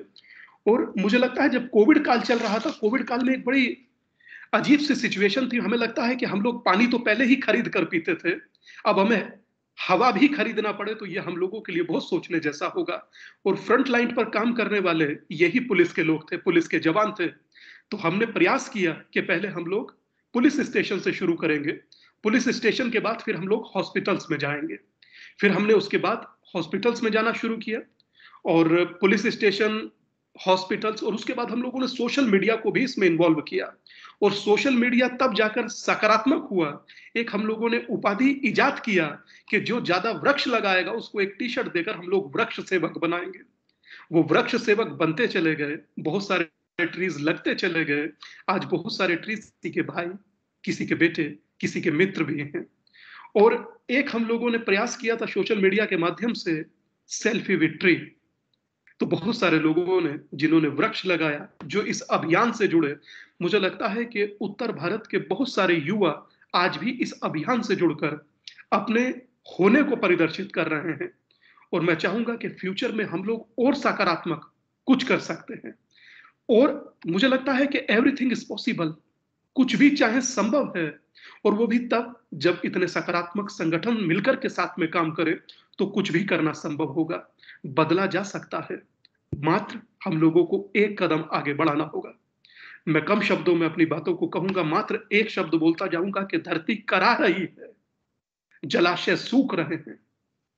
हम लोगों को आगे बढ़कर धरती को बचाना चाहिए। और जिस तरह से हम लोग संगठनात्मक रूप से चल रहे हैं, इस बीच हमारा जैसे रिलीजन वर्ल्ड ने बहुत हेल्प किया।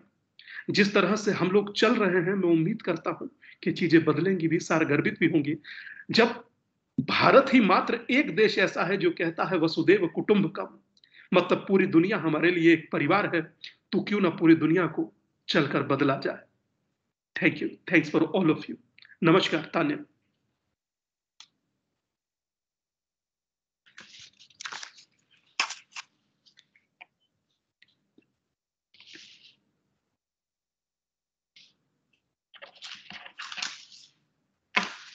Thank you, Thank you Swami. very much, Swami Dipankarji. It's certainly very inspiring to learn so much that's happening on the ground. And adding to some of that work, I'd like to now invite Mamataji. She is working with the Bishnoi community on issues of forest degradation, water conservation, and wildlife protection. Thank you, Shubhi. Niman Pranam to all the speakers. I just want to share the PPT so we can start with that. So everyone is, its PPT is visible, Tanya? Yes. Hello? It's visible. Yes, it's visible. Thank you. Thank you so much. So Yes, Bishnoi madam. community has been working towards environment protection and preservation since its inception. It's around 550 years right now.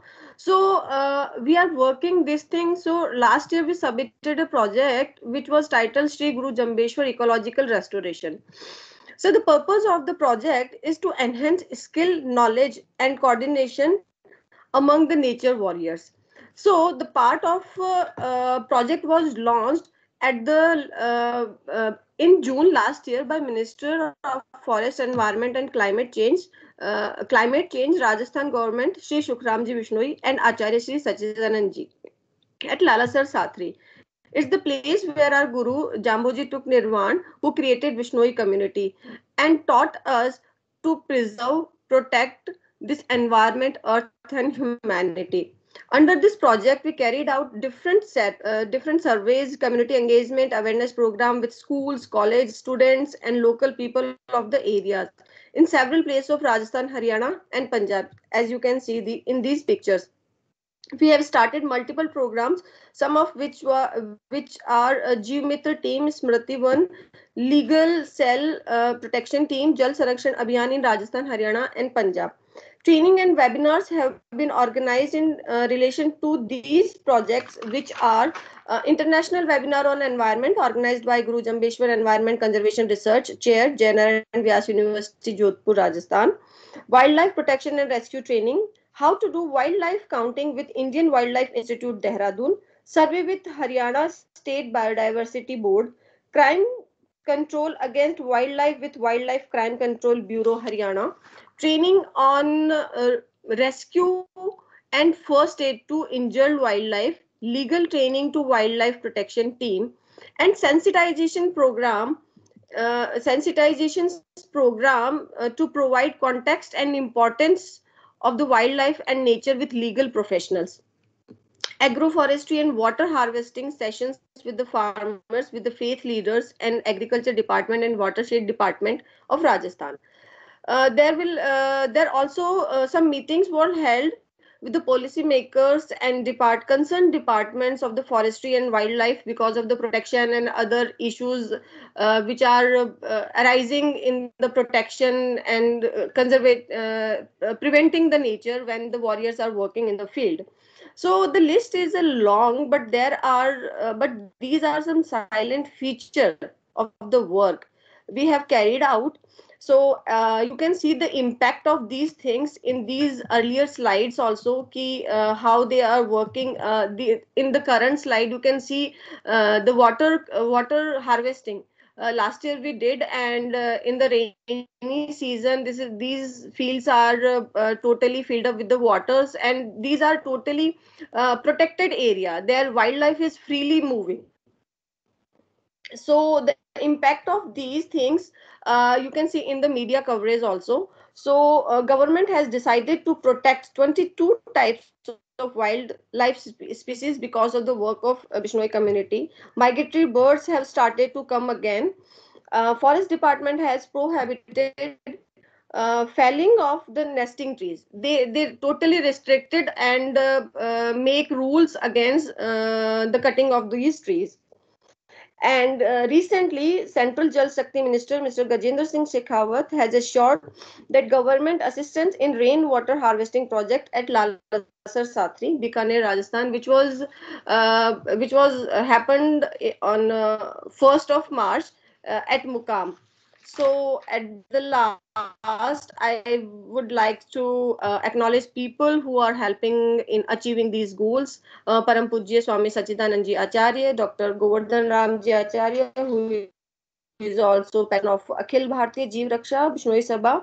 He also came together with the project with us, and he is assuring for lot many training and awareness programs with the faith Earth Councillors in their coming Katha sessions, which are going to be happen in next month and next months.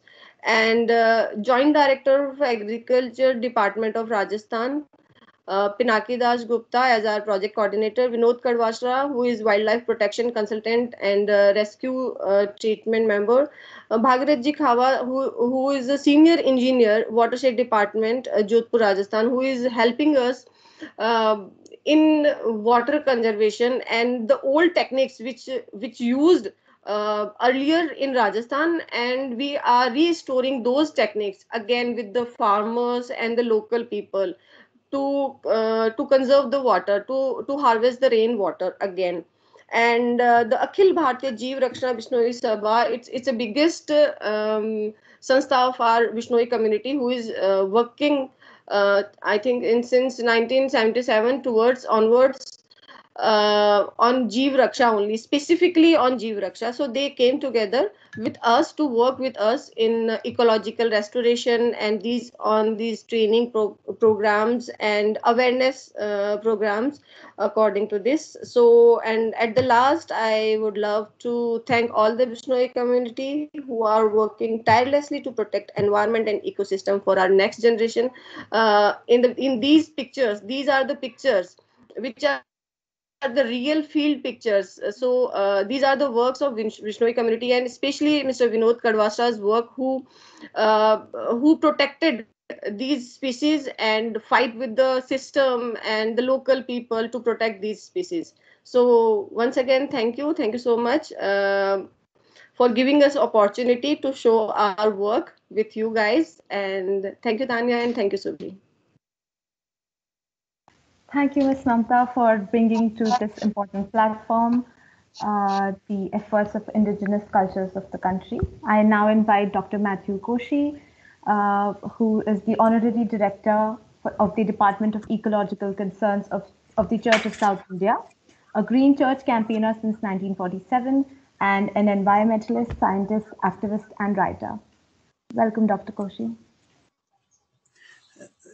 Namaste.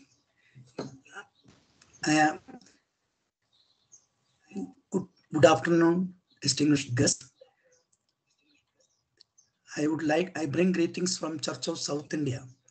I would like to show my programs through the slides. We have a membership of 4.3 million people in 5 southern states. Through our 2,000 educational institutions, we teach the values of sustainability to the students. Next slide, please.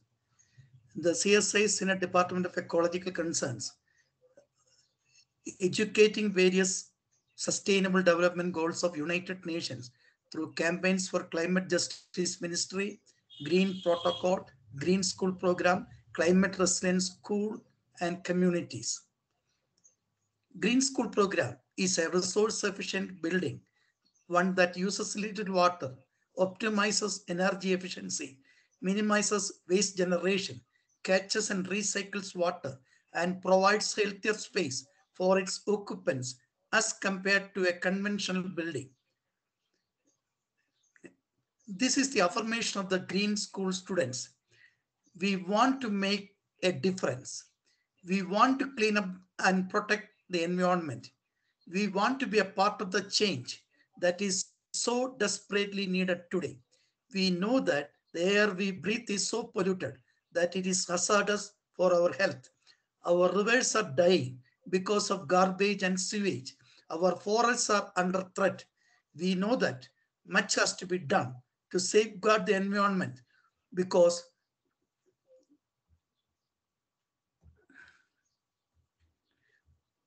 without our involvement, the planet's survival is at stake. These are some photographs of the students and teachers involved in Green School program. The students are staging their environmental protection ideas. Our students are doing cultivation in Green School program. Students are from the age of 6 to 12 are cultivating.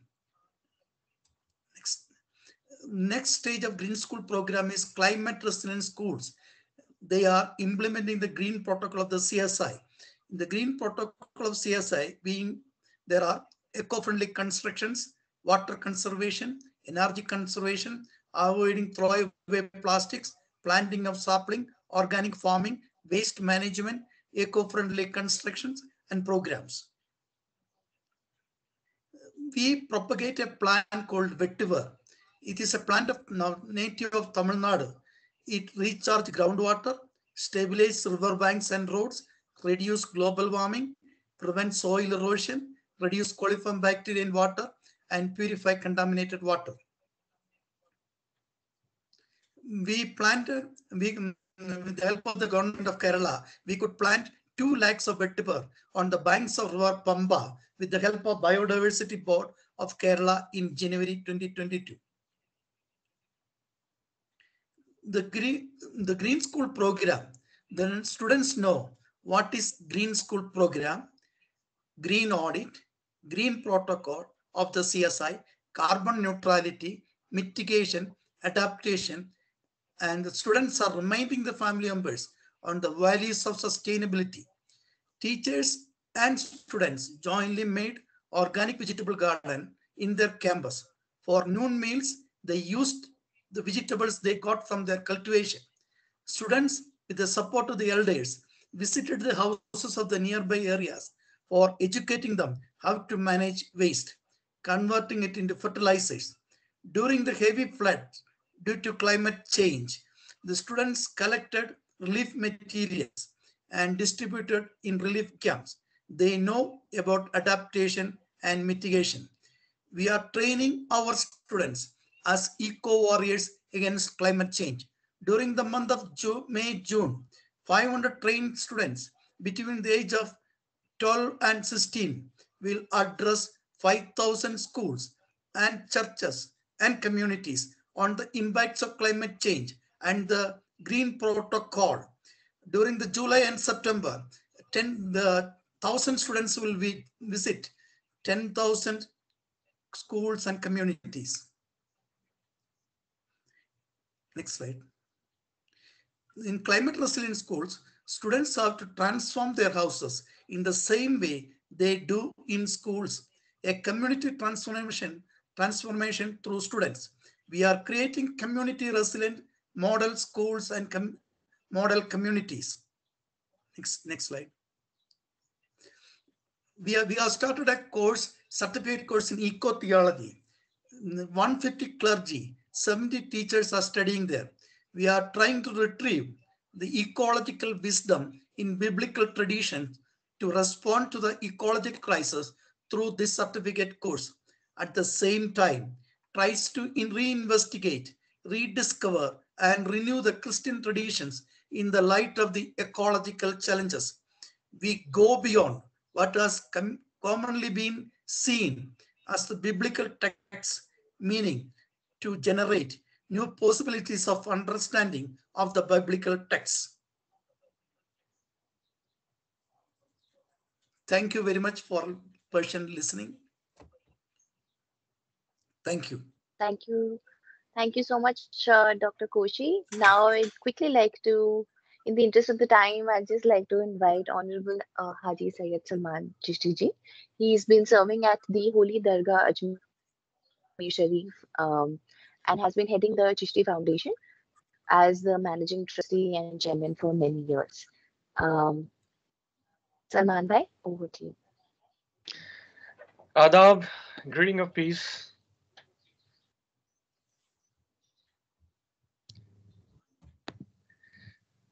Adab and greeting of peace to all elders here. We extend our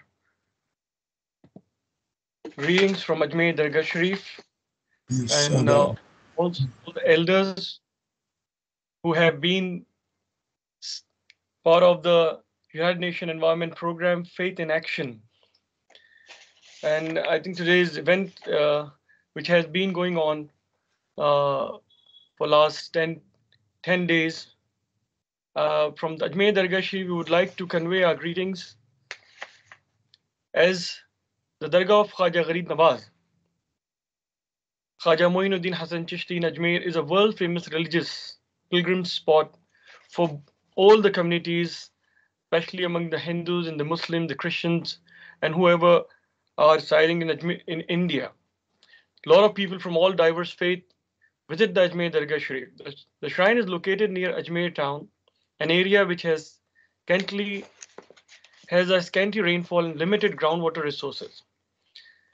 The rainfall in this region is very erratic. The average annual rainfall is around 50 centimeters and average humidity is about 57%. To overcome this, there are more than 35 lakh pilgrims visit Ajmer Dargah on yearly basis in the heart of Rajasthan. They use more than 17 crore liters of water, and only 2% of that is from the government. The rest come from the 100-year-old water body known as the Jhalra groundwater, which is a spring water resource from last 800 years. In 2007, the Jhalra had dried up completely.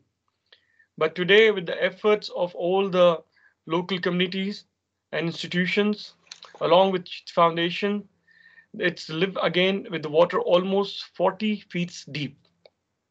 The foundation is creating a 3-tier clean and green spiritual ecology initiative, which empowers us all in Ajmer to step forward and contribute as part of clean and green spiritual ecology program.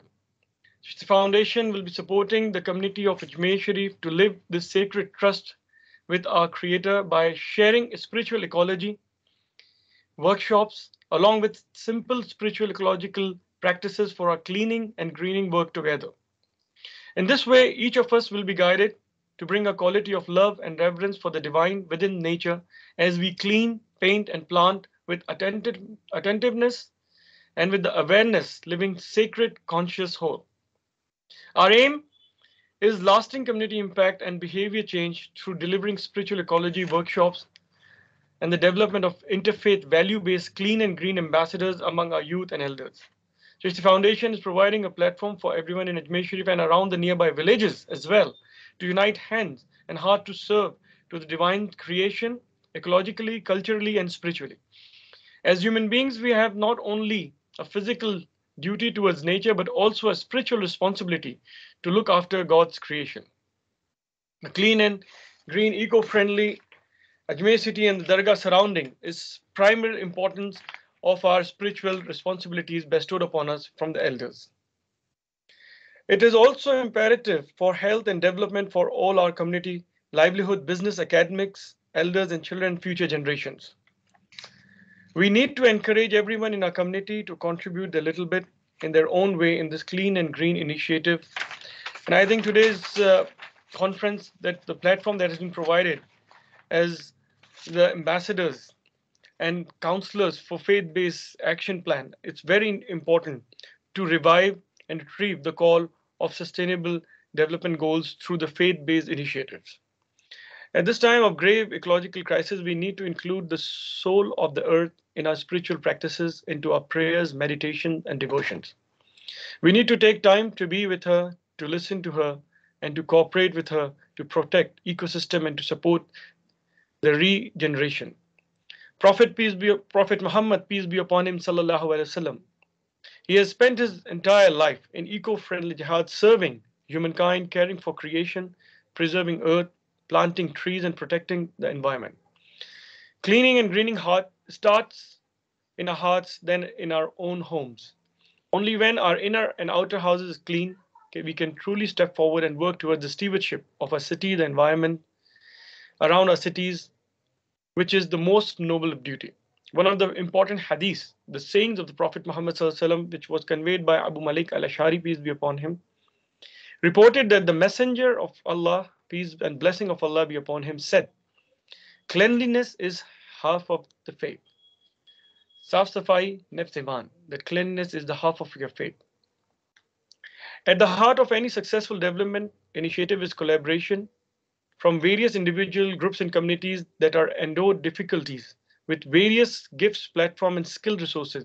We each can contribute to a clean and green Ajmer and environment and need to support, encourage, empower each other to step forward and honor our sacred and physical trust and responsibilities to care for the creation.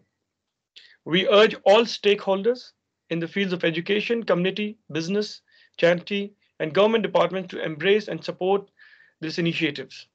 Our health and the future livelihood sustainability of Ajmer and around the neighborhood and the villages depends on like-minded initiatives to come together.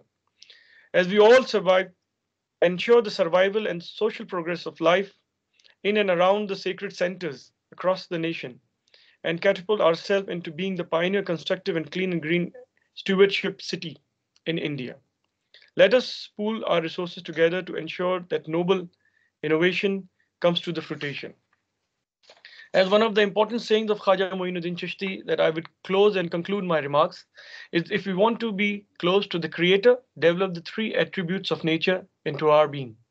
These are sun-like grace, river-like generosity, and earth-like hospitality. If we develop these three attributes of nature into our daily lifestyles and serving, which never make any difference and differentiation or divisiveness upon whom they are serving, because the warmth and grace of sun is open for everyone. A river, a running water from the river is open for everyone to use. And also the earth is hospitable, despite of being over excess and using the earth, still the hospitality nature for earth is open for all. If we reflect these spiritual qualities into our daily life, we will be able to honor the sacred trust that has been bestowed upon us. We again thank all the elders at the UNEP, Mr. Atul Bagai Sahab, who's heading the UN India, Subhi Sahiba, Tanya Sablogji, Iyad Sahab, and all the elders who have been continuously committed towards providing this platform of amplifying and also knowing each other in the field of spiritual framework, serving the society, the nature, and our planet Earth. Salam and greeting of peace from Ajmer Dargah Sharif to all. Thank you. Thank you, Honorable Salmanji. I would now like to invite Honorable Dr. Merchant. Dr. A.K. Merchant is the General Secretary of the Temple of Understanding India Foundation, and he holds administrative positions on the Spiritual Assembly of the Baha'is of Delhi and the National Spiritual Assembly of the Baha'is of India. You're welcome. Yes. Yeah. Thank you very much. I hope I'm audible. Yes, it's been so wonderful listening to all the distinguished friends.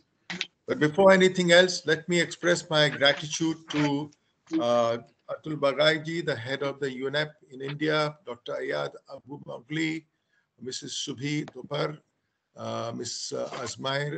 Azmaira Ali Bhai, and to you, Madam Tanya Sablok, the United Religious Initiative. I have been part of this program since last year, and it's been wonderful, the journey. And today, every person who has spoken has really spoken from the heart and inspired us. And we can see that in these days of climate emergency and global warming and a host of other problems that have put the planet on a brink, whatever little one can do is not enough. Next slide. I will, since the time is limited, I don't want to mention about the other organizations, but particularly Temple of Understanding India as well as New York is largely focused on youth training, whereby we have understood how the SDGs and the training that the youth need to be provided will help them to better respond to the various challenges they face in their own lives or in their families or in the communities that they live and the world at large. With respect to the Baha'i community, most of the people would know it that from the international to the grassroots, we work in about 5,000 different clusters, and environment or ecological lifestyle is one aspect of it. Most of our programs are educational, and sorry, this, yeah, the slides which I had sent had a little bit less of this information because I was asked to reduce. But we believe that true religion, and it has been amply demonstrated from what we have heard from each one of the distinguished representatives of religious or spiritual communities, that true religion possesses the power to transform hearts, overcome distrust, and build a world that is eco-friendly, that can live in harmony.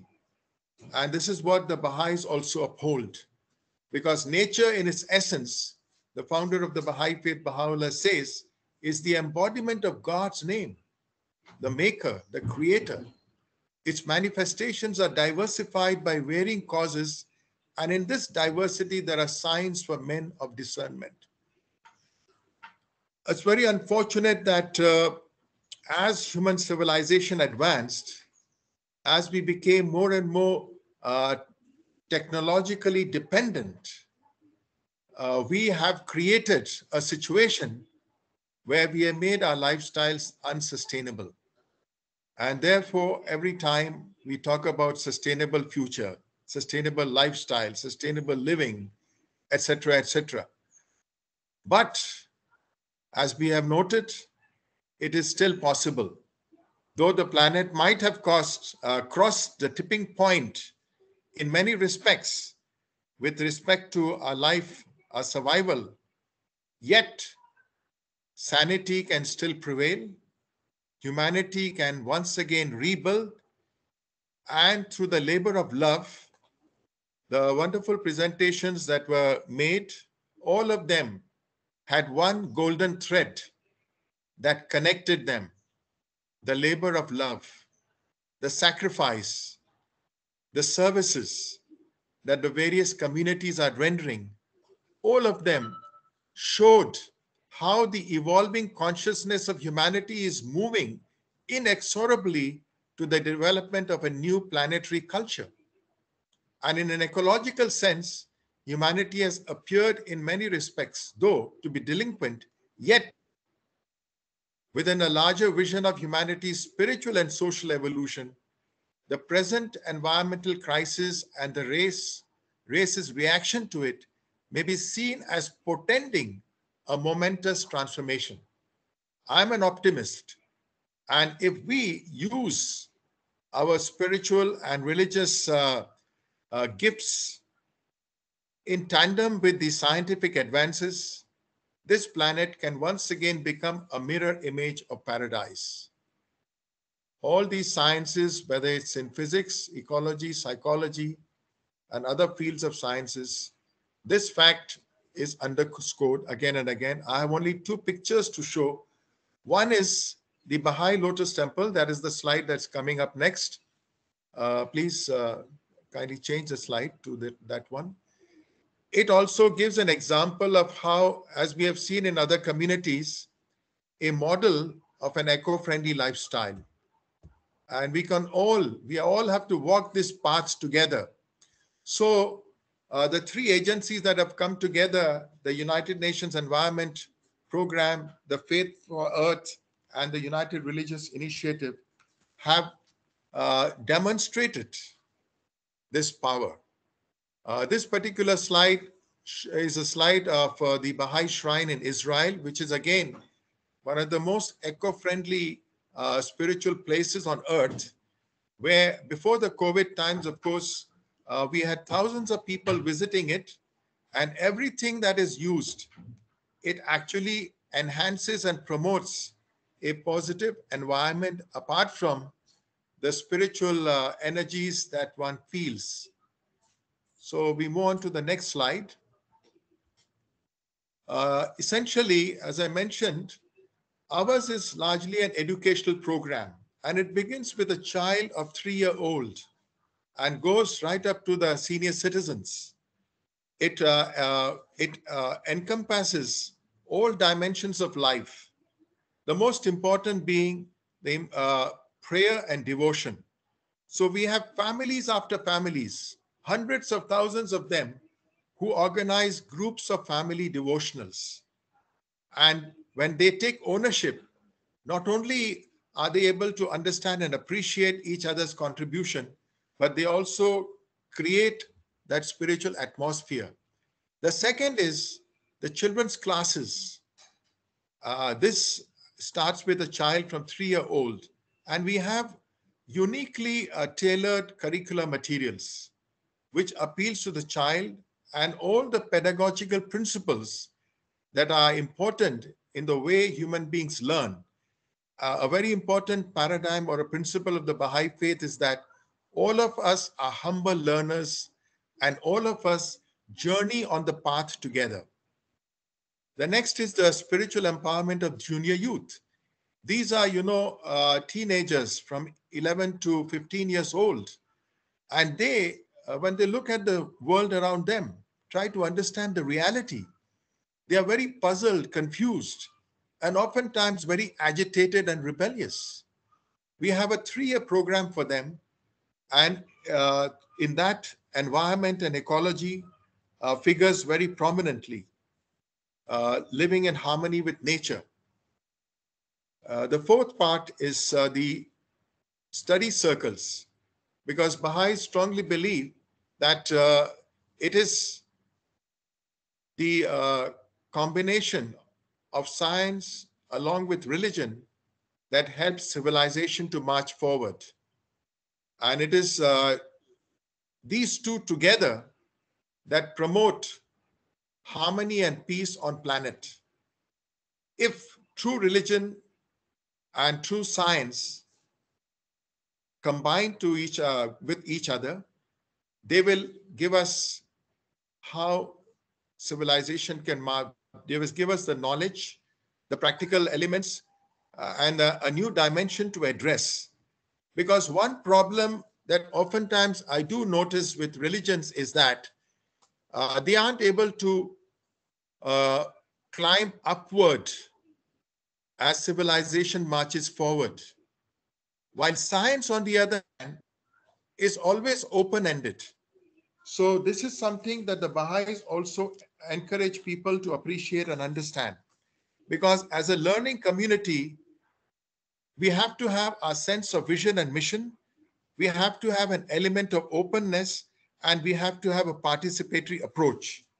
So to me, the faith for Earth Councillors, what it has done, it has brought together, it has pooled together the wonderful services that are being offered by so many different spiritual and religious communities on one platform.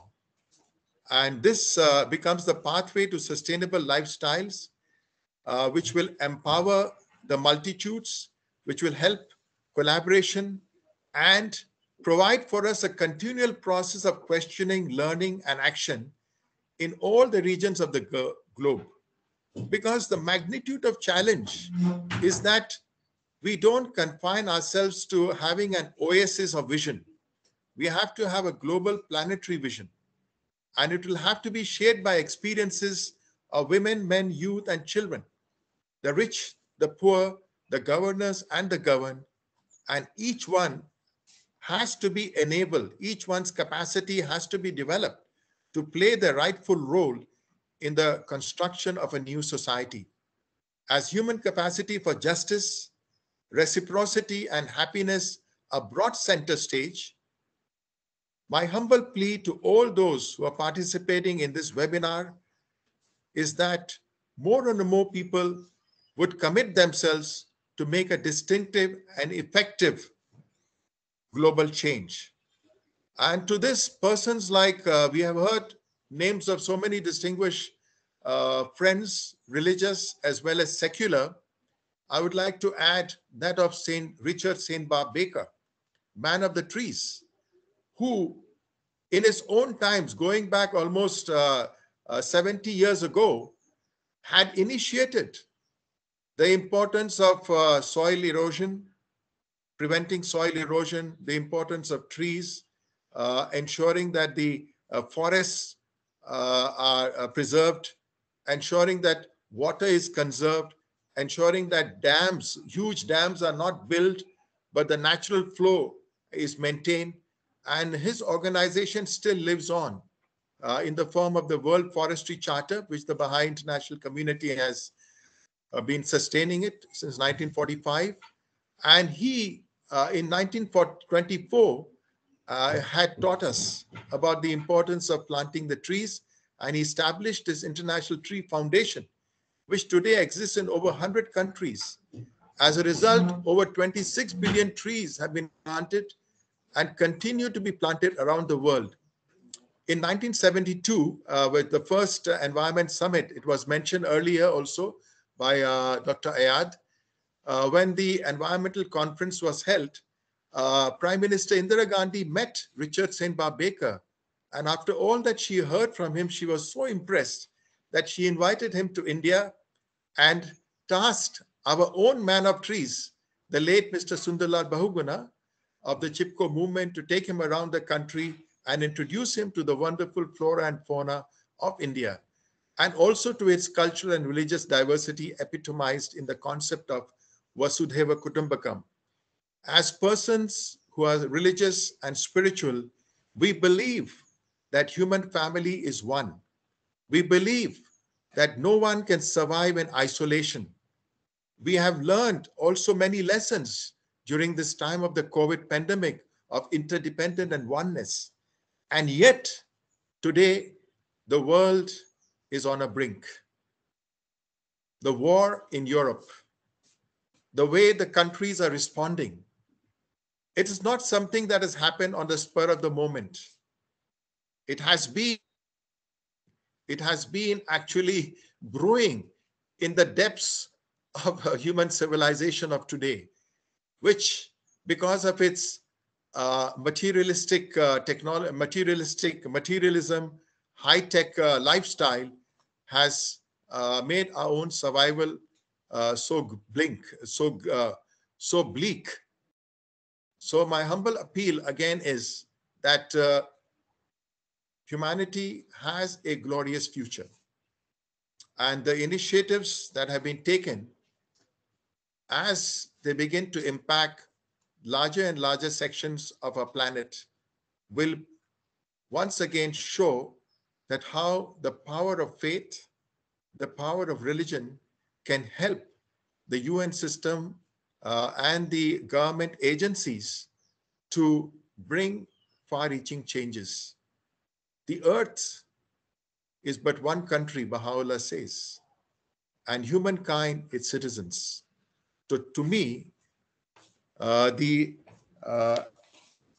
anthropogenic changes that are happening, one of its form is climate change, is not something inevitable.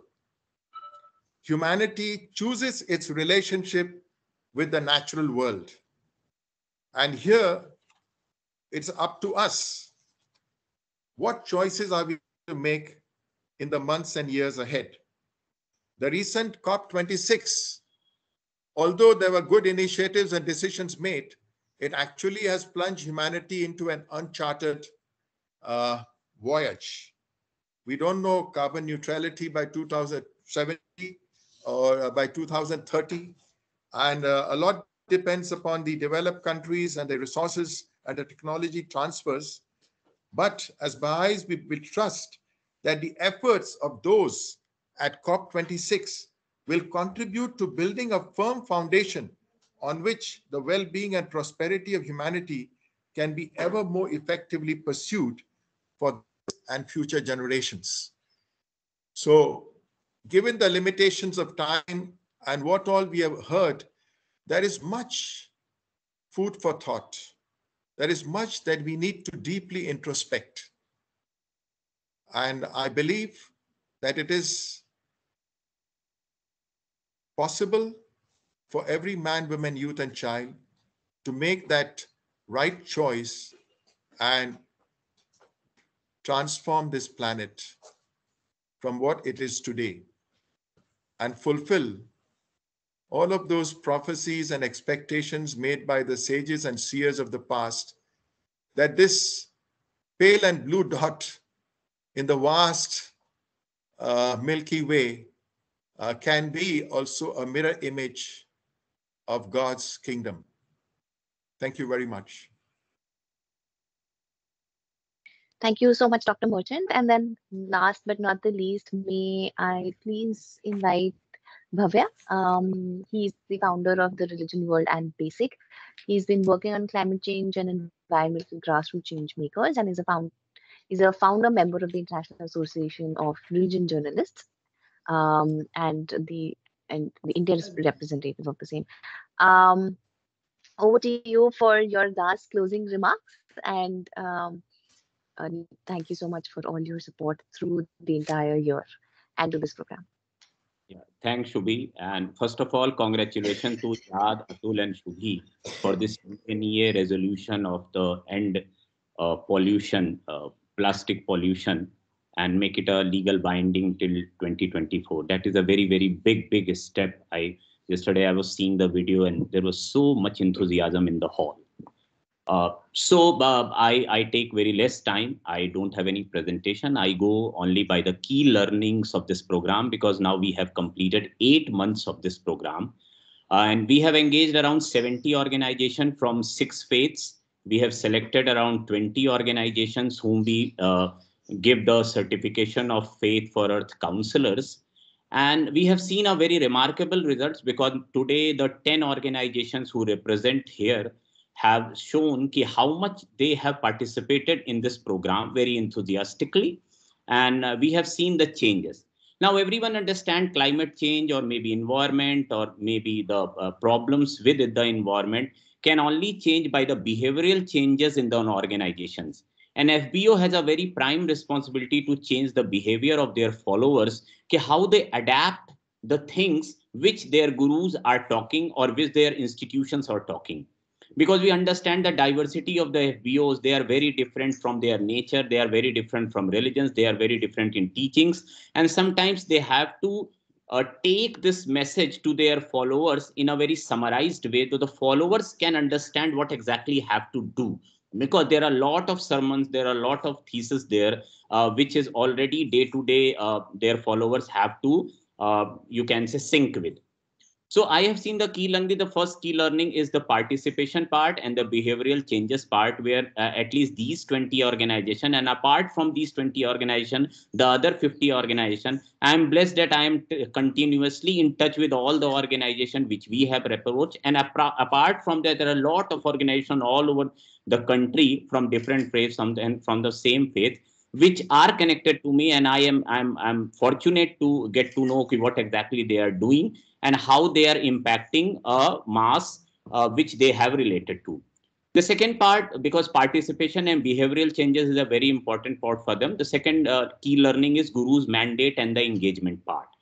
Because when gurus have to do a lot of things with their followers, very frankly, they have to engage them on a spiritual level, they have to engage them on a psychosomatic level, they have to engage them on different levels, physical level. There are a lot of activities going on in an ashram or in a temple or in an organization like Brahma Kumaris or ISKCON or Isha Foundation or Art of Living or Dipankar Dhyan Foundation, Eco Village, Unity College, Bishnoi. These are the names which are involved with Faith for Earth. Even Sant Sichewal is doing great work. Heartfulness is doing very great work. So the problem is this: when Guru's mandate is very much clear for this organization. So a Guru, if Guru is dedicated to the environment and saying we have to take this cause to change this world. Like I was impressed with Isha Foundation that they are so futuristic that they are taking the soil part of the problem. Like Yuri was saying about that. I'm very much impressed with the Church of South, who has a program like now Srimad Rajchand is going to organize field. Church of South is doing in South, now Srimad Rajchand is doing in Maharashtra region and other. There are a lot of works which we can replicate, or which we can take the inspiration from. Actually, ISKCON is doing a lot of things, like Gaurang Das is telling about they are doing on all SDGs. But surely a father has 10 sons. I think an institution has loved all his 10 sons, but take leadership on some part of that so they can show the impact in a very tangible way. The real need is tangible results. The third part which I am seeing, FBOs are coming from forward as the climate change is now impacting very directly our lives, our rivers, our food, our you can say behaviors. So now I'm constantly, from last 2 years after the corona and between the corona, I have seen a lot of changes in their behaviors, and they are coming forward to do work. I have seen many preachers who are very spiritual and religious preachers. They really want to do some work on this part, on the environment part, on the animal part, on the river part, because India, you consider this animal is also sacred and river is also sacred. So they are willing to, they are kathavachaks, like religious preachers, very typical religious preachers from small religious cities, but they really want to work on that. I have a very, very deep discussions with them because we have worked a lot during corona. Apart from that, the next part is like collaboration and youth engagement, because every spiritual organization in this country want youth engagement in their programs, in their projects, in their courses. So the collaboration part is very much important. Now UNEP, URI, Shrishti, Religion World, everyone has cooperated with them. But youth alignment only happened when the organization is focusing on that. Like Swami Dipankar is an example. He has engaged a lot of youth on his social media. He's a very good social media engagement. He has engaged more than, if I'm not wrong, more than 1 million people on social media in last 8 months for these programs. There are other organizations like I know Wash Alliance for Paramath Niketa, they're doing well. Isha is always doing well because they have lot of following, and Sadhguru always talks about environment and all the issues. Art of Living is very much good. Their Guru Shri Ravi Shankar is also doing a good work into that. So every organization, even from Virayat and Gayatri Parivar, their young head is very much doing on environment. The next part is this adding value, because after this program, the organizations have understand, because every organization has a very niche type of identity. Their followers may follow meditation. Their followers may do yoga, but in yoga, there are a lot type of yoga. In meditation, there are a lot of meditation, and everyone has techniques different. And the follower choose the guru according to that, and then guru adding the value to saving this planet or any other value he wants to inculcate in their followers. That is a very important thing which happened in last 8 months, where organizations have added value. I really appreciate Srimad Rajchand organization, Temple of Understanding, which has a very, very deep knowledge of these subjects. Bishnoi community is doing very great. Unity College of Lucknow is doing very great. Parmarth Niketan, Sant Sichewal, Aham Brahmasmi is a very small organization, but they are doing very well actually. Srimad Rajchand, Isha, ISKCON, everyone. So surely going forward, there is very little things to do. One thing is alignment is very much important for that, because we focusly work on that topic. We understand you can engage a guru in a program, but ultimately the action happens when you always tell them what to do. It's like that. Focus teams are needed for here, because if you really want to see changes, there are focus teams. There must be a social impact survey of these things which we have done in last 8 months, because now 5th June, when we sit again on 5th June, we will surely want to understand the tangible results of whatever we have done. So I want to conclude this wall. There are a lot of learnings. We can do a whole 2-hour session on that, how every organization is doing their best to achieve something, because now they understand that apart from this religious beliefs and the spiritual practices, there are social services are very, very important for them to differentiate what exactly they are doing. And now followers is also very much aware and awake and want to involve themselves for something good for this planet. So thanks everyone, because yesterday was a great success in UNEA, and today I understand because FBOs are doing a lot of work. Yesterday I was in Brahma Kumaris. I met Sister Jayanti there. I was so inspired. She engaged with UN from 1960. So these type of figures we have invited 10 people. There are 10 more waiting. There are 50 more in the available to do something with you. So surely, I think in coming months, in coming years, we will do something great, more tangible towards the goal which we have established. Thanks a lot, Shubhi. Thanks a lot, Tanya. Thanks a lot, Pinakida. Thanks a lot, and my revered pranam to every guru here. Revered pranam to the knowledge which we have shared today. Thanks a lot. I hope in future we will do great things with these organizations. Thank you so much, Bhavyaji. So now we are at the end of the program, and I'd like to sincerely extend my heartfelt gratitude to each and every teacher, guru, mentor that have shared their knowledge with us today. Most of all, I'd also like to thank Dr. Iyad and Atul sir for being here all throughout and sharing their very valuable time with us.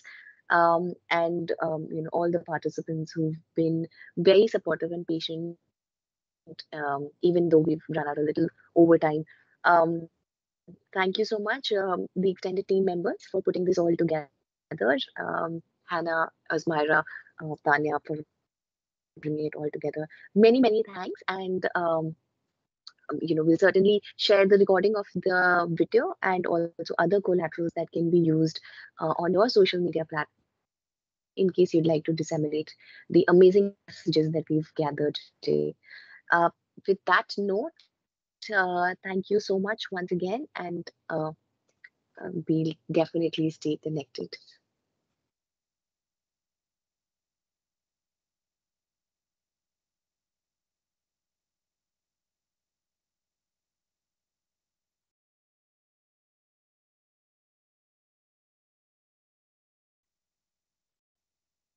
Thank you all. Thank you for the wonderful session.